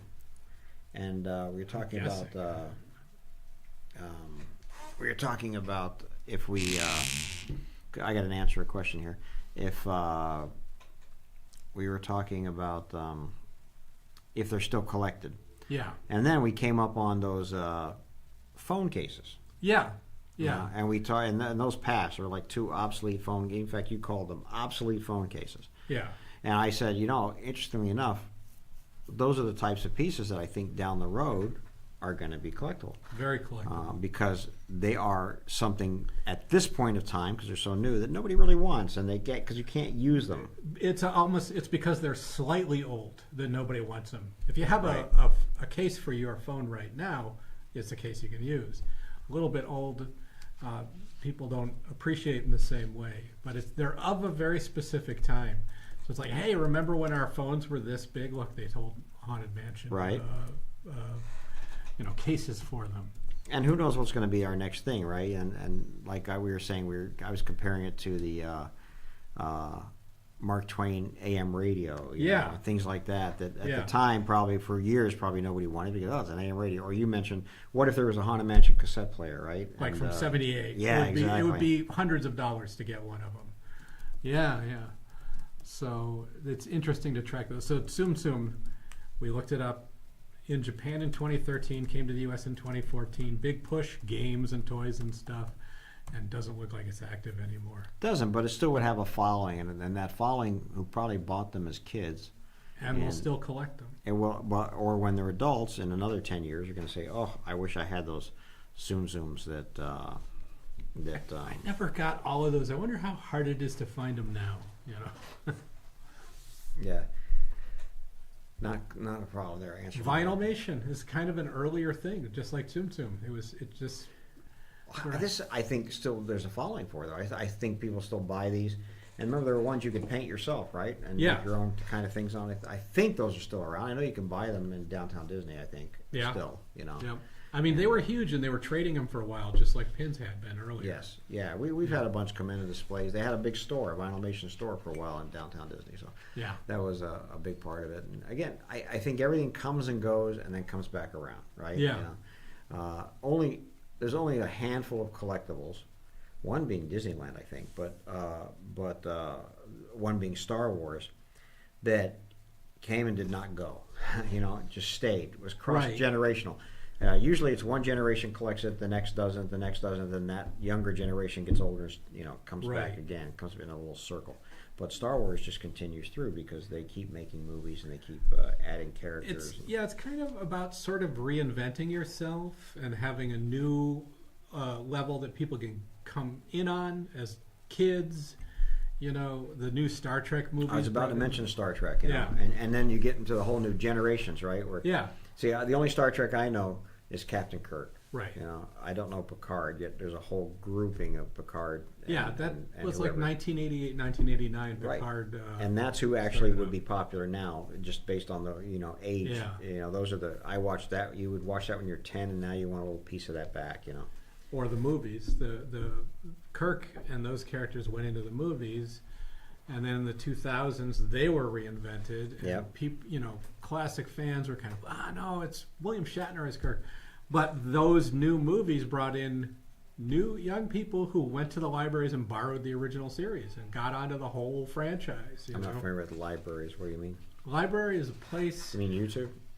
Yeah, it's a building that has YouTube in it, and you can take parts of YouTube home to watch. That's good to know. Now I understand how that works because that makes a lot more and sense. A lot of Kindles too. And a lot of YouTube Kindles. and Kindles. Oh, that's nice. That really does mean a lot. So yeah, that's crazy. There's some great deals coming up. These next few lots, they don't have any bids. I can see they're great stuff. Some cast member stuff. Some pins that like the ones I guess this is a pin you're bidding on now? These are necklaces. Necklaces. Yeah, these are interesting. I liked when they had this Raven driven merchandise with the Raven icon was a big part of it. You were saying the Raven is the host of the Haunted Mansion?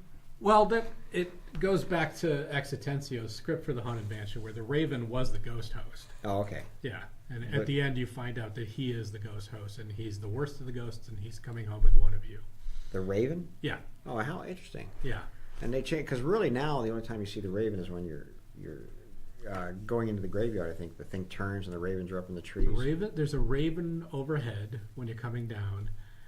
There is a raven by the coffin that help. Oh, right. Let me yeah, out. there's one there. Yeah. There's a raven in the ballroom, kind of below the dueling portraits. Really? Yeah. There was originally one written into the stretching room. It's not there. I think you see one just as you're exiting the graveyard. Yeah, and just when you're going into it too. So they put a raven in each little area so he could be the host. Yeah. That's interesting. Yeah, Exitensio had this script that had the raven wearing this weird little locket. Okay. Right. He goes, oh, this, and the host keeps saying, oh, look at that, look out for that raven. They're a symbol of death. Or, oh, look at that. It's that weird locket. And at the end he goes, well, guess what? The raven is me, and I'm the worst of the ghosts, and I'm going to follow one of you home. And in the rotation of the mirrors would be one different, really creepy ghost. That was how he wrote it. Wow. Yeah. And they could, if they wanted to, they could put that script in the Haunted Mansion as built. Just change out one figure or one of the rotation and put some lockets on their ravens. How fun. Yeah. Who knew? Yeah. Yeah. Oh, good. This got a bit too. Yeah, these pins are nice right here. These are the really interesting pins. And here, the jumbo pin. This is 3 by 3. I mean, this is really the jumbo pins are great. They're very fun. Look, you got Mickey Mouse bats too. Those are kind of neat. Those are Mickey cute. Mouse ears. Are they? Yeah. Are you sure? Well, look at the ears. I guess they are. Bats are just mice with wings, so that works. That's what. What's the silly symphony? The Flying Mouse. The Flying Mouse. The mouse with wings. Yeah. You ain't nothing but a nothing. There's a favorite Disney song. Wow. You're pulling some stuff out of the hat, man. I'm telling you right now. That's great. Oh, good. These are getting bids now. That's good. I thought these were really nice pin sets coming up, and some cast member stuff that I think is pretty good. So. Limited edition 500. Yeah. That's little, and those are those giant figures that are added to the graveyard for the Haunted Mansion holiday. Have you been in the Haunted Mansion holiday lately? No, last time I was there, which was this year, or while it was on, it was actually, they were just turning it back, so it was closed. It had been a few years, but last time I went, they had added Sally into the graveyard. It's a really nice figure. Oh, really? She's leaning up on a gravestone on the left, and she blinks and just has, you know, a very simple figure, but really, really nice addition. Well, that's nice. That's good. I was surprised how they changed the attic, actually. Yeah. Which was interesting. I've heard a lot about that. There's a lot of controversy, I guess, about Well, it. they added the whole bride story with the decapitated guy. Well, the Constance with the axe story came out, and they added back in the Beating Heart Bride that was kind of the original. Yeah. But even the Constance story, which I thought was odd that they added that for. Yeah. Unless that was something from the original idea or something like that. I never saw that in an Somebody original said, idea. let's put a bride with a hatchet in there. And I didn't get it until it was explained to me. I think that's when I talked to Kat Cressida, who was the voice of Constance, or one of the Imagineers. But you know, you see all these piles of gifts from all of her weddings, and they get richer and richer as you go in. She's marrying up, and she'd marry a new guy, and they're off with the head. The heads disappear in the portraits. But so if you did, but you talked to the voice of the bride. If you didn't, how would you know that? How do you make that? How do you tell that story in a way that you can understand it? Again, when I go through Pirates, I know what's going on the whole way through. Yeah, I get it, right? Yeah. But when I'm going through the Haunted Mansion, I'm all of a sudden in an attic, and there's just these characters. So you get how going through Pirates you travel through time. Am I traveling through time, backwards or forwards? Backwards. Okay, I can see that. And then forwards at the end. Yeah. And that was told best when so you have the skeletons at the end, and you'd go through the mist, and you end up kind of back in pirate times. You know, you see the fight and everything and that. Right. And then you go up the ramp, and you're back to the real world. And they worked it out well when you saw these guys. They had added in these guys that were pulling remember before Jack Sparrow, there were two pirates that were pulling a trunk. Right. And then there were two skeletons higher up the ramp than them. That's going back through, you know, from the days of past to the present. To the present. There you go. Yeah. So very subtle. It's so once you hear that, you go, "Oh, I get it." Did you need to know that story to appreciate? No, I appreciated it without that. But when I go into the Haunted Mansion, I have questions. You know what I'm saying? Well, I mean, I didn't have them at first, right? But now when they add these characters that have no backstory, as far as I know, because the Haunted Mansion didn't necessarily have to have a backstory for me to get that I'm in a haunted mansion, that the ghosts are celebrating. Plus, the host is telling me, "Oh, there's this is going on." You're in a very creepy house. Yeah. Right. Strange things are happening. Leota summons the spirits, and the ballroom's full of them. Yeah, so I can follow that. I got no problem with that. Yeah, and so I guess when they added Constance, the idea was to just do something new that people could look at and think about and talk about and interpret. You know, it's just to start a conversation. I mean, I guess I get it. It's just a little bit more up pirate socks. We love our pirate pirate socks, folks. I think we're getting low on pirate socks. Maybe down to the last. Yeah, maybe, but these are great. I mean, I kept a pair. Yeah, I wear them constantly. I missed bidding on these. Those are great. Those are great. There's a lot of these costumes. We talked about this before. They're sort of unique. I mean, I'm not sure you can wear them necessarily, but some of them you can. Like I like the Animal Kingdom ones, the Aladdin cast one coming up. They're sort of cool, and I think that's sort of bounding if you were wearing that in the park. I think that was sort of cool. You know, I mean, I don't know necessarily you're going to wear the Frontierland cast pants in the park, but I mean, I don't think they'd flag you for wearing the pants. They wouldn't, but I don't know that they would be anything cool, and no one would know about the belt. The Epcot Center shirt, we'll get a look at it here in a second. That might be a little too employee-ish to wear even in Disneyland. But I bet you might be able to get away with that Magic Carpets of Aladdin shirt. Well, just as a that's what I'm saying. shirt. But you're in Epcot, right? So if I'm wearing that shirt at Disneyland, I don't think anybody's going to call me out on it. I want to take a look at it. If it looks like you're a custodial person, or is it just a shirt with blue trim? Well, I don't know. Let's see. Because if it looked like a custodial person, I might be able to get that trash can I've been hoping for. Let me see. if I wear that. No, it's just a blue shirt. Yeah, it's. You could probably get away with it. Now, if I wore what if I wore a Disneyland name tag with it? No, it does look more like a uniform than a shirt you just wear, though. Sure. But you could probably get away with it. Yeah. I'm always curious about this kind of stuff. Now, if you brought a broom and started sweeping up, maybe And you're a trash can, and just put Yeah. the trash can on a trail like a. just walk it out. Yeah, Yeah. that'd be the way to go. That's what I want. I'm hoping Nick can one day steal me a trash can from Main Street. I'll try. All right, thanks. I appreciate Just that. don't let anybody know. Yeah. You're good. No, I'll be really discreet about it. Won't tell I'll- anybody, will You you? know, I'll be out of my stripes. Yeah. Just really, really casual. Just say, oh, bringing this back for maintenance. Yeah. That's all I gotta do. They asked me to. No, I swear. Yeah. Yeah. How do we get one model sheet in the middle of the costumes? I don't know who sorted this. I'll Wait, it was you. It was me and Shelby, so I'll blame that on Shelby. 'Cause she's not listening right now. As far as you know, that's good. So she'll never know. Blame on somebody. Yeah, like these, I don't think anybody would care whether you wore these or not. Of course, they look. No, Are these like knee highs? What are these? they do look knee-high or very short. Labeled a male size 50 by 30. 50 That's by a 30. large waist. Large waist, short legs. Yeah. That's great. Not bad at all. But yeah, I was coming up with this Aladdin piece. I wouldn't mind these. I mean, you could wear this in the park, and I feel like you'd be sort of bounding with that Aladdin type of spirit Right. without any. Well, there's no Aladdin show anymore in Disneyland. Yeah. Yeah. So that. And again, because this is Walt Disney World, I don't think here they would call you on it. No, I don't think. You would they just get a lot of stares. Look at that shirt that guy's wearing. It reminds me. We were just talking about '80s Disney films. It reminds me of Ruthless People.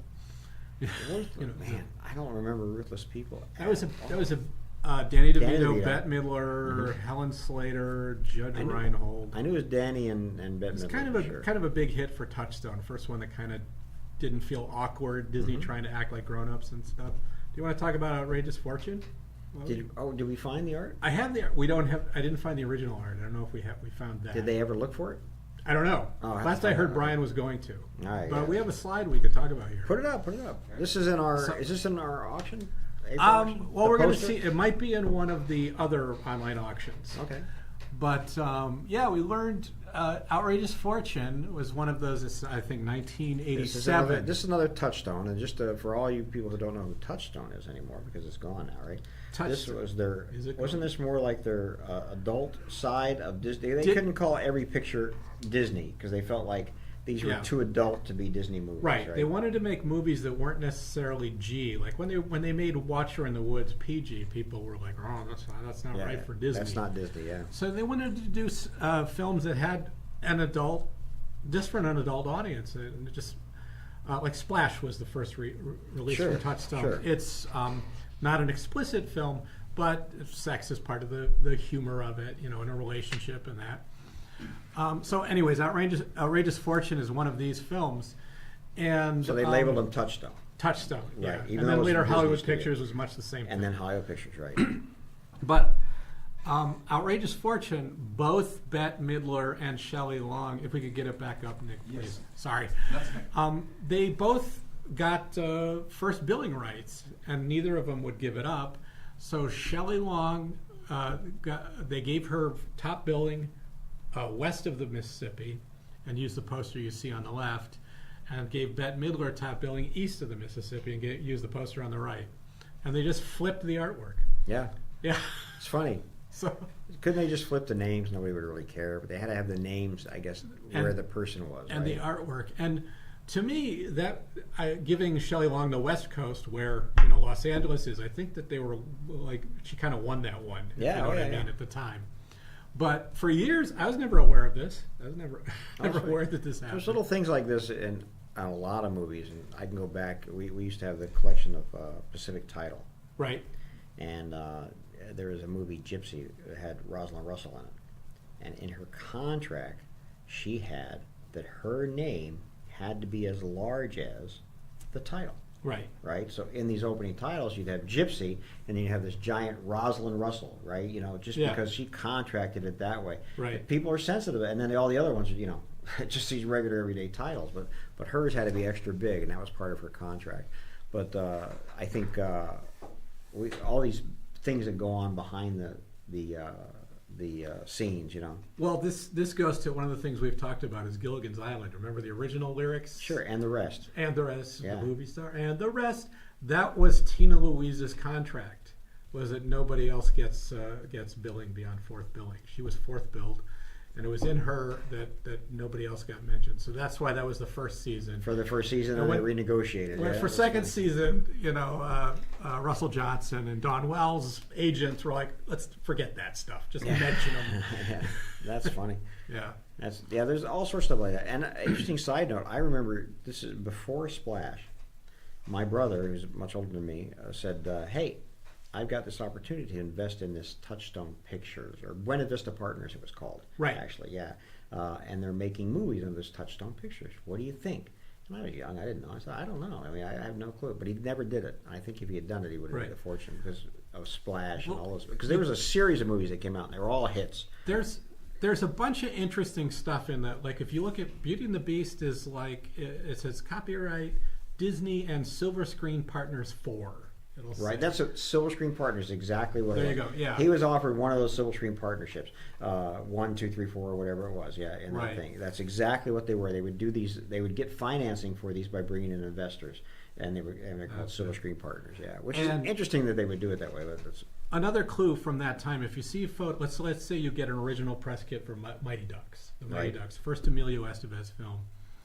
The photos all say copyright Buena Vista Entertainment Inc., which was used for films that were not produced by the studio but were bought by the studio to distribute.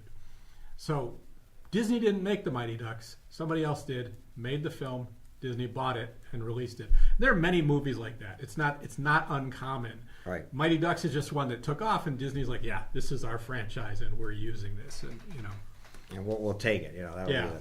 that'll be the one Yeah. things here. Hey, we're coming down to the last 20 lots, folks, and thanks for all this bidding. These are pieces actually that didn't have bids earlier, and I see you're getting into them, so it is appreciated as we get into some of the stuff coming up. What do you know about Charles Boyer? Charles Boyer. I worked with Charles Boyer. He was a nice guy. Very prolific for Disney Yeah. in art. We see. I say that because I see coming up one of his lithographs that he did for the Disneyland band, Yeah. which I believe was a cast member piece, honestly. But very, very interesting. Just great artwork. Mainly Disneyland associated. Just tons of it. It seems Yeah. like, yeah. And we've had a bunch in auction, like original artwork of his and things like that. Some really Yeah. interesting pieces, but it's just so popular. And I mean, I feel like he had to be painting 24 hours a day to get all these lithos and He things was like either that. painting or signing his name. Yeah, one of the two, all the time. I always had that thought. There was years ago when limited edition cells were a big deal, and they were coming out just by the just a wagon full, and these guys Right. like Chuck Jones and stuff had to sign things. I said, man, these guys have to be signing, 8 hours a day to get through Yeah. this kind of stuff. It's just crazy. And that's part of collecting too. We there are signatures that once somebody gets marketed and they're signing a ton of stuff, well, now the signature's not that interesting anymore. The signature itself is Yeah, not as valuable. yeah, it's not as valuable as it was, and it's something you always have to watch out for. But Boyer's lithos, they really capture the spirit of the park, They do. and that's why they're so popular. Well, they go a couple different ways. Some are like the Disneyland band is almost a scene from the park, but at the same time, there's these sort of fantastical ones he does with Snow White's, where the girl's looking in the mirror and sees Right. Snow White, things like that. Right. I think that's the Rockwell. He's the Rockwell of Disney. Yeah, easily, yeah. That's what I would call him, and so that's why people love his stuff so much. And I think he died last year, the year before last. It's fairly recently, yeah. Yeah, it's very recently. He just went out, so I'm watching these, and I like these Disneyland newses are just fantastic, aren't they? They're great publications. Look at It's that. like Did such- Disneyland ever look like that? Because that's just stunningly beautiful. I just don't. Yeah, that's I mean- just to get that angle. Yeah, isn't that great? Trees and flowers and everything. I mean, I'm sure. I don't. And look, where are the people? Yeah, I think they're standing someplace that guests can't stand. They're probably in nature's wonderland right then. You think? But if that's got to be it's at the dock, right? The Mark Twain. Look at the Yes, direction yeah, we're yeah, looking yeah. at it. But look behind it. There's nothing behind it. So where's the rest of Frontierland? That's what I'm asking. I mean, where's Well- Frontierland in this? I mean, we're looking at the back of the boat there, right? 'Cause I it think doesn't- so, yeah, that's- yeah, yeah. Unless the image is flopped. All right, we have to take a closer look at that one. Yeah, because I just I've seen pictures like that, and I go, this is Disneyland. Holy cow! Well, there are spots in there where even now you can be walking on the new trail between the Star Wars area and Frontierland, and there's spots where it's really a lot of trees and stuff. Like you really lose. Well, they've been there for 50, 60 years now. Yeah, yeah. That's the trick too. They really, this places had time to grow. So we Yeah. go into now after this mug, which I've always liked these too. Yeah. These Disneyland mugs. I can't imagine. I mean, can you imagine buying that in the '60s and taking it home and drinking out of it? I don't know. Yeah. Yet somebody did, or put it on their shelf. I think those are great. Yeah. But coming up is a Peter Pan Captain Hook drawing, which I think is really nice and probably a steal. And then your Yellow Submarine drawings you mentioned earlier, a Yeah. Grumpy drawing, some really good pieces here coming up in this next few minutes, and your Bart Simpson Butterfingers coming up.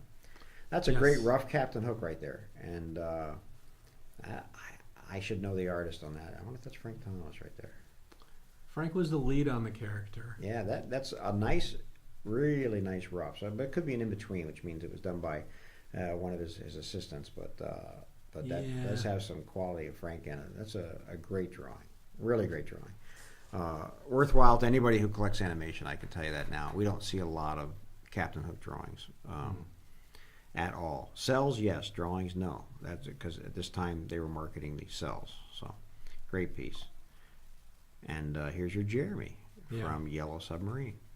This is did you see this movie in the theaters by any chance? No, I watched it on TV. It was like on TV every year. And It's a bizarre movie, isn't it? It is. It is a really bizarre movie.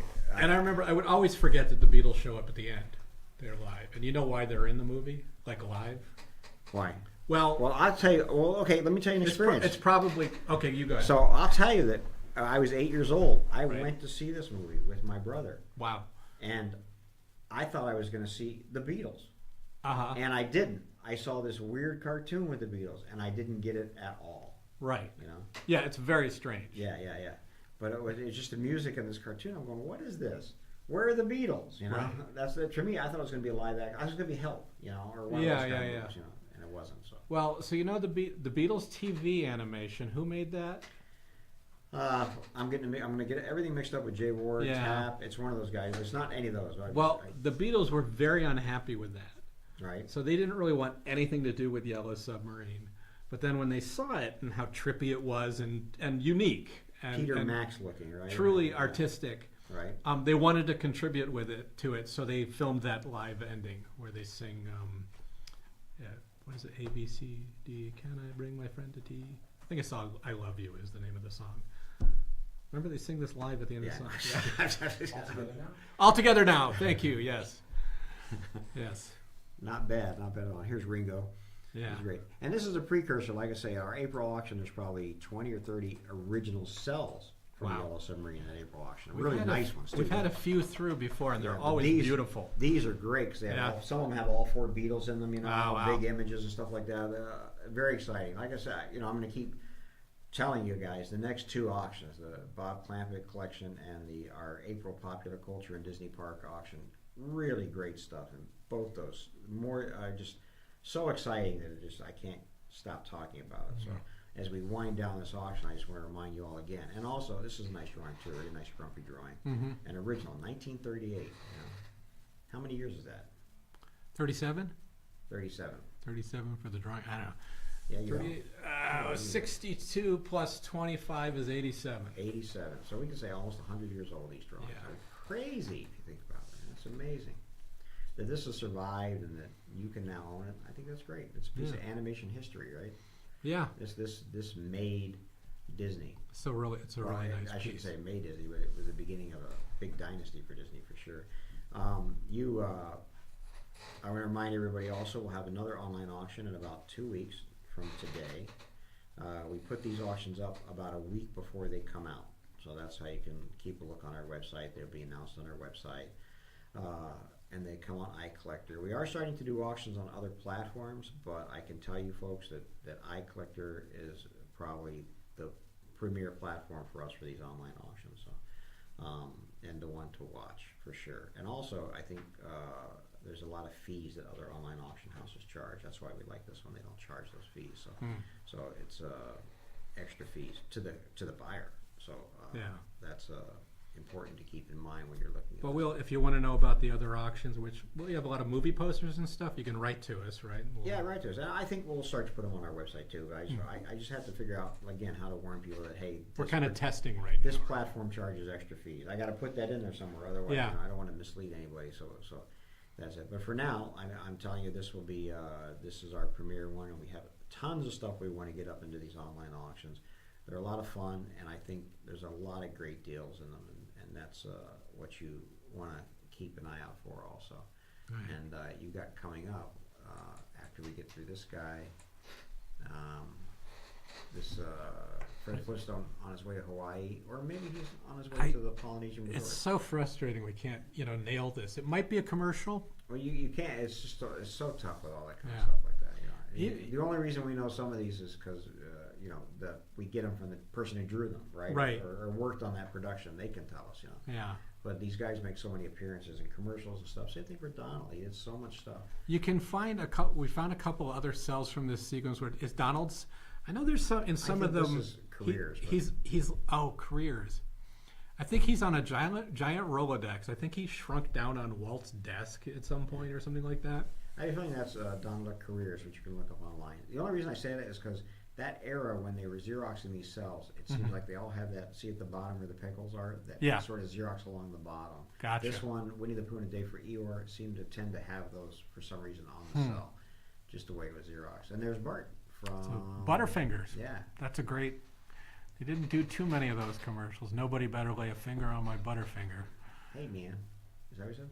Yeah. Yeah, no, those are great. And I caramba, he said too. Thank you, Rama. Don't have a cow. Don't have a cow. That's great. I can't believe the Simpsons have been around so long. Yeah, no, how many years? 30? Since like '88 or something on something the Tracy crazy. Ullman show. Well, since '88 would be almost 40 years. Yeah. 45, that's right, yeah. 46, 47. Oh gosh. Yeah, it's Yeah. incredible. I don't think any of the person I would know that. I've actually talked to some of the guys that created this show, and they had no idea. It's just the interstitials for the Tracy Ullman show at the time when it came out, and turned into such a piece of popular culture that's crazy. And speaking of which, we have a nice selection of these in our pop culture auction in April. Also, really More great ones Simpsons, from yeah. some great episodes. This is a very hard series for us to sell because the fans of it are very.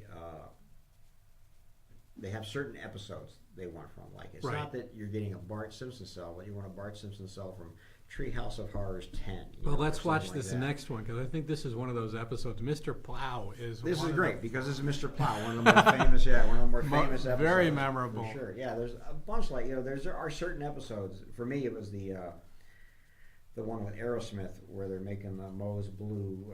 Oh, Flamin' Moe's. Flamin' Moe's. Yeah, that's got a exactly. Cheers Yeah, parody Cheers in it and parody. stuff. Yeah, Yeah. that was great. That was a They great actually episode. make those at most tavern at Universal. I Yes, they think. do. Yeah. I don't know if they're flaming. I don't think right? they use cough syrup, but Probably not. or one of the ingredients was children's cough syrup. Yeah. That's what made them yeah, purple. big concert. Are they actually flaming at Universal? They can't be. I thought they were, but maybe not. Maybe they were. I would think that would be Stop like doing an insurance thing. Right that. there. Maybe it's like a flaming Would shot. be a thing. Yeah, I don't know, something flaming. Anything flaming in a drink, I would think would be a little bit Yeah. risky for them. I probably haven't seen this episode in over 30 years, and I still remember this song. I was just trying to remember. And then it too, I think. Mr. Plow is a loser, and I hear he is a boozer. And, Oh gosh, I don't remember. and Mr. Homer's Plow, drinking the beer. He does a big spit take. And then Barbershop Quartet is another good one. That's a good one. That's I just remembered Mr. Plow. That's his name. That name again is Mr. Plow. Yeah. And then she pitches a Spanish version. Here now, Senor Plow no es macho. and the baby on board. Baby on board, something, Burt Ward. There you go. Gee, you guys know your Simpsons, that's very good. My dad specifically really loved that show. So Yeah. my sister and I were raised on The Simpsons. I was You- going to You say. have to, this is what happens. A show's been on for 38, 40 Yeah. years. Yeah, almost You 40 know, years. you think about it. Your dad, if he's 40, 30, 50, anywhere in that range, he grew up on the show, and it's been on long enough where he can share it with you guys, Yeah. and it's still a great show. He would have been in, The Simpsons I think came out right around the time my sister was born. She was born in '88, Right. and so by the yeah. So And when the I crazy, came the along, crazy like thing 6 is, years who owns later. The Simpsons? Disney. Disney. Yeah, Yeah. isn't that crazy? Yeah. Yeah, and so to me, my father's no longer with us, but I remember watching the Tracy Ullman show, and he'd call, "Hey, they're back! I don't know if he said The Simpsons, but Those characters. it's are like back. we always watched those. Yeah. Yeah. Which I looked up. The Simpsons first appeared on the Tracy Ullman show in '87. 87. Yeah. Right. Yeah, isn't that crazy? Yeah. It's amazing. Long time. I love that Yeah. show. Great show. I just can't, and it's still on TV. Yeah. That's amazing. Yeah. That's And going to be a Maggie big hasn't deal. gotten a year older. That's You going to know, be they're- that's going to be a big deal when it goes off the air. Actually, I think Yeah. it'll be Yeah. like a piece of pop culture that's kind of Will right be. now. No, it's still, funny. It's still building fans. They definitely had episodes that were set in the future when the kids were grown up that we've Yep. passed the year they We were sure set have. in. Yeah. Yeah. I'm still such a fan of the future Simpsons episodes that you're talking about being weirdly prophetic. Of like, Yes. which is Yeah. well, There's a few where they're President very Lisa yeah. Simpson, when Yeah. she took over from the Trump administration. It's like, well, Yeah. that There was you go. in the early 2000s when they made that episode, That's and now right. here we are. Yep.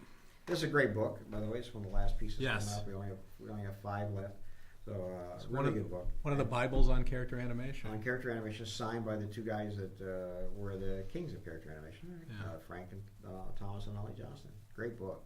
Yeah. And that's actually a great deal. I think this book goes close to that unsigned, so it's a really worthwhile yeah. one on that. And this is in the slipcover you see there on the photo, and it's signed and with the film strip, which is an interesting thing. They put in a strip of film. This one's from Pinocchio. Yeah. So, and a reminder, guys, we don't just do auctions. Visit our website or come by the gallery here. We have plenty of stuff that's available for direct sale. Great stuff. And say hi to Mike. Animation. He's always here. Oh yeah, I live here, and there's great animation stuff. There's great Disneyland stuff, pop culture stuff. It's a fun gallery to visit. Ask questions, look around. You're more than welcome to come by.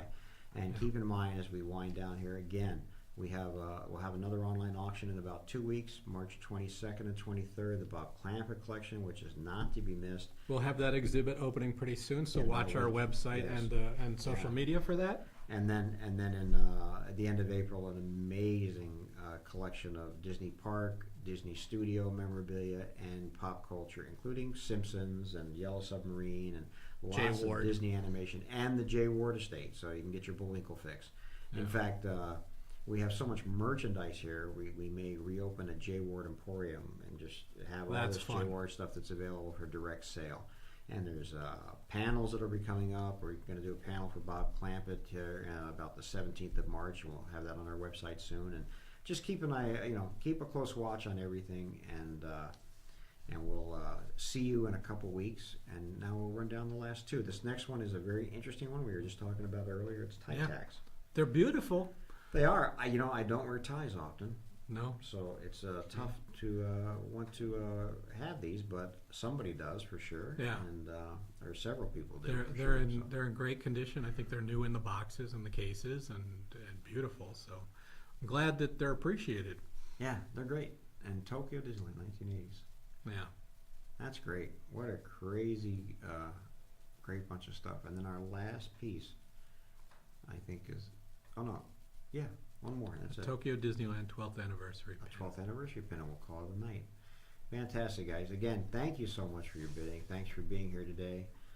If you have any, thanks for that bidding right there. And if you guys have any questions, thanks for that bidding. Or we're just going to stay here and thank you for your bidding all the way through. They want to hear more about The Simpsons. Yeah, no, they don't. They want to hear more about these tie tacks right here. It's very interesting. This is a great set. Yeah. But what do you do with how many? 11? 11. Oh. 11 tie tacks. You I tack don't know how 11 much they're ties. worth individually. They must be, they're probably worth good money individually. Or You could match 2 barbershop quartets in a trio. yeah, I want one. They're so cool. yeah, They they're are. great. They're actually great. You should totally wear one. We And wear I have not seen these before either, so Yeah. I don't know that these are that common an item. So I think that's why we're seeing the bidding we're seeing. And Are they like tie clips, like you would see like a bar clip or something? Well, you Or- can see there's the little image. chains You can and see, a chain, yeah. So it would like hang from like I your tie knot or something? No, I think you It's an actual tack like pin. like a pin, Okay. and the chain is just has the the thing that goes on the back of the pin on it, right? Right. So you press it in, and there's this little chain going back to behind your tie, and it sort of keeps your tie in place. I see. I'm really not well versed in this haberdashery. Who dresses so it's up, for right? longer. I was like, man, But- if they hung off of your tie, it'd be cool to like hang on. As an aside, the stuff you see made for Tokyo Disneyland, even the little plastic toys and stuff, beautiful merchandise that a lot of Yes. stuff that's only at that Well, park. these are obviously exclusive to Right. Tokyo Disneyland, and great pieces for sure. Yeah. And they're getting some great bidding. Wow. I'm watching the bidding as we go here. It's two folks fighting over these, and one of you guys is going to get it. So I think that's great, and Yeah. that's absolutely. But I know I've collecting Haunted Mansion. I've sought out. There's some little interesting stuff like phone dangle figures of the Doom Buggy and stuff that are only made in Japan, only sold Yeah. at Tokyo Disneyland. Yeah, And no, you can't go wrong. we see interesting stuff that comes from there. It's amazing. So just let this one run and let these people battle it out here. This is very interesting to see. And we're coming down. You got 10 seconds left on this guy. If you bid, $950, might as well go $1,050. That's what I say. No, I'm serious. Why not? There you go. It's true. No, you have to. It's And true. actually, that was a good one because the way the increments work, they'll eventually rise. But now, again, if you bid 1,000, why not bid 11? That's what I say. But again, set your limits and be careful. I think. Up there it is. Yeah. Bid responsibly, right? Yeah, bid responsibly. Yeah. You have to know. I think Yeah. both these guys know that these are worthwhile and that these are worth getting. For Yeah, sure. well, like we said, I've never seen one before. I've No. never seen one separate from this. It's not like a common item by any measure. No, I think it's incredibly good. So just let them. I'm just watching and let them go, just like everybody else is right now. Where are they going to end? This looks like it could be the end right here. So we'll see. There it goes. And there you go. Great bidding on that. Yes. Here's our last lot. So again, thank you folks for being a part of the auction today. You're welcome to email us with any questions. Stop by the gallery when you can. Lots going on here always, but stop by. There's incredible stuff for sale in the gallery, and that's pretty much it. So unless you guys keep bidding, then I have to keep talking. Well, if you I didn't already- get 11 tie tacks, you might want a 12th anniversary pin. Yeah, just something. Yeah, exactly. I can tell you it's a different bidder. So there you go. True. All right, that's it, guys. Thanks so much. Thanks, Nick. Thank Ed. And we'll see you guys in a few weeks. All right.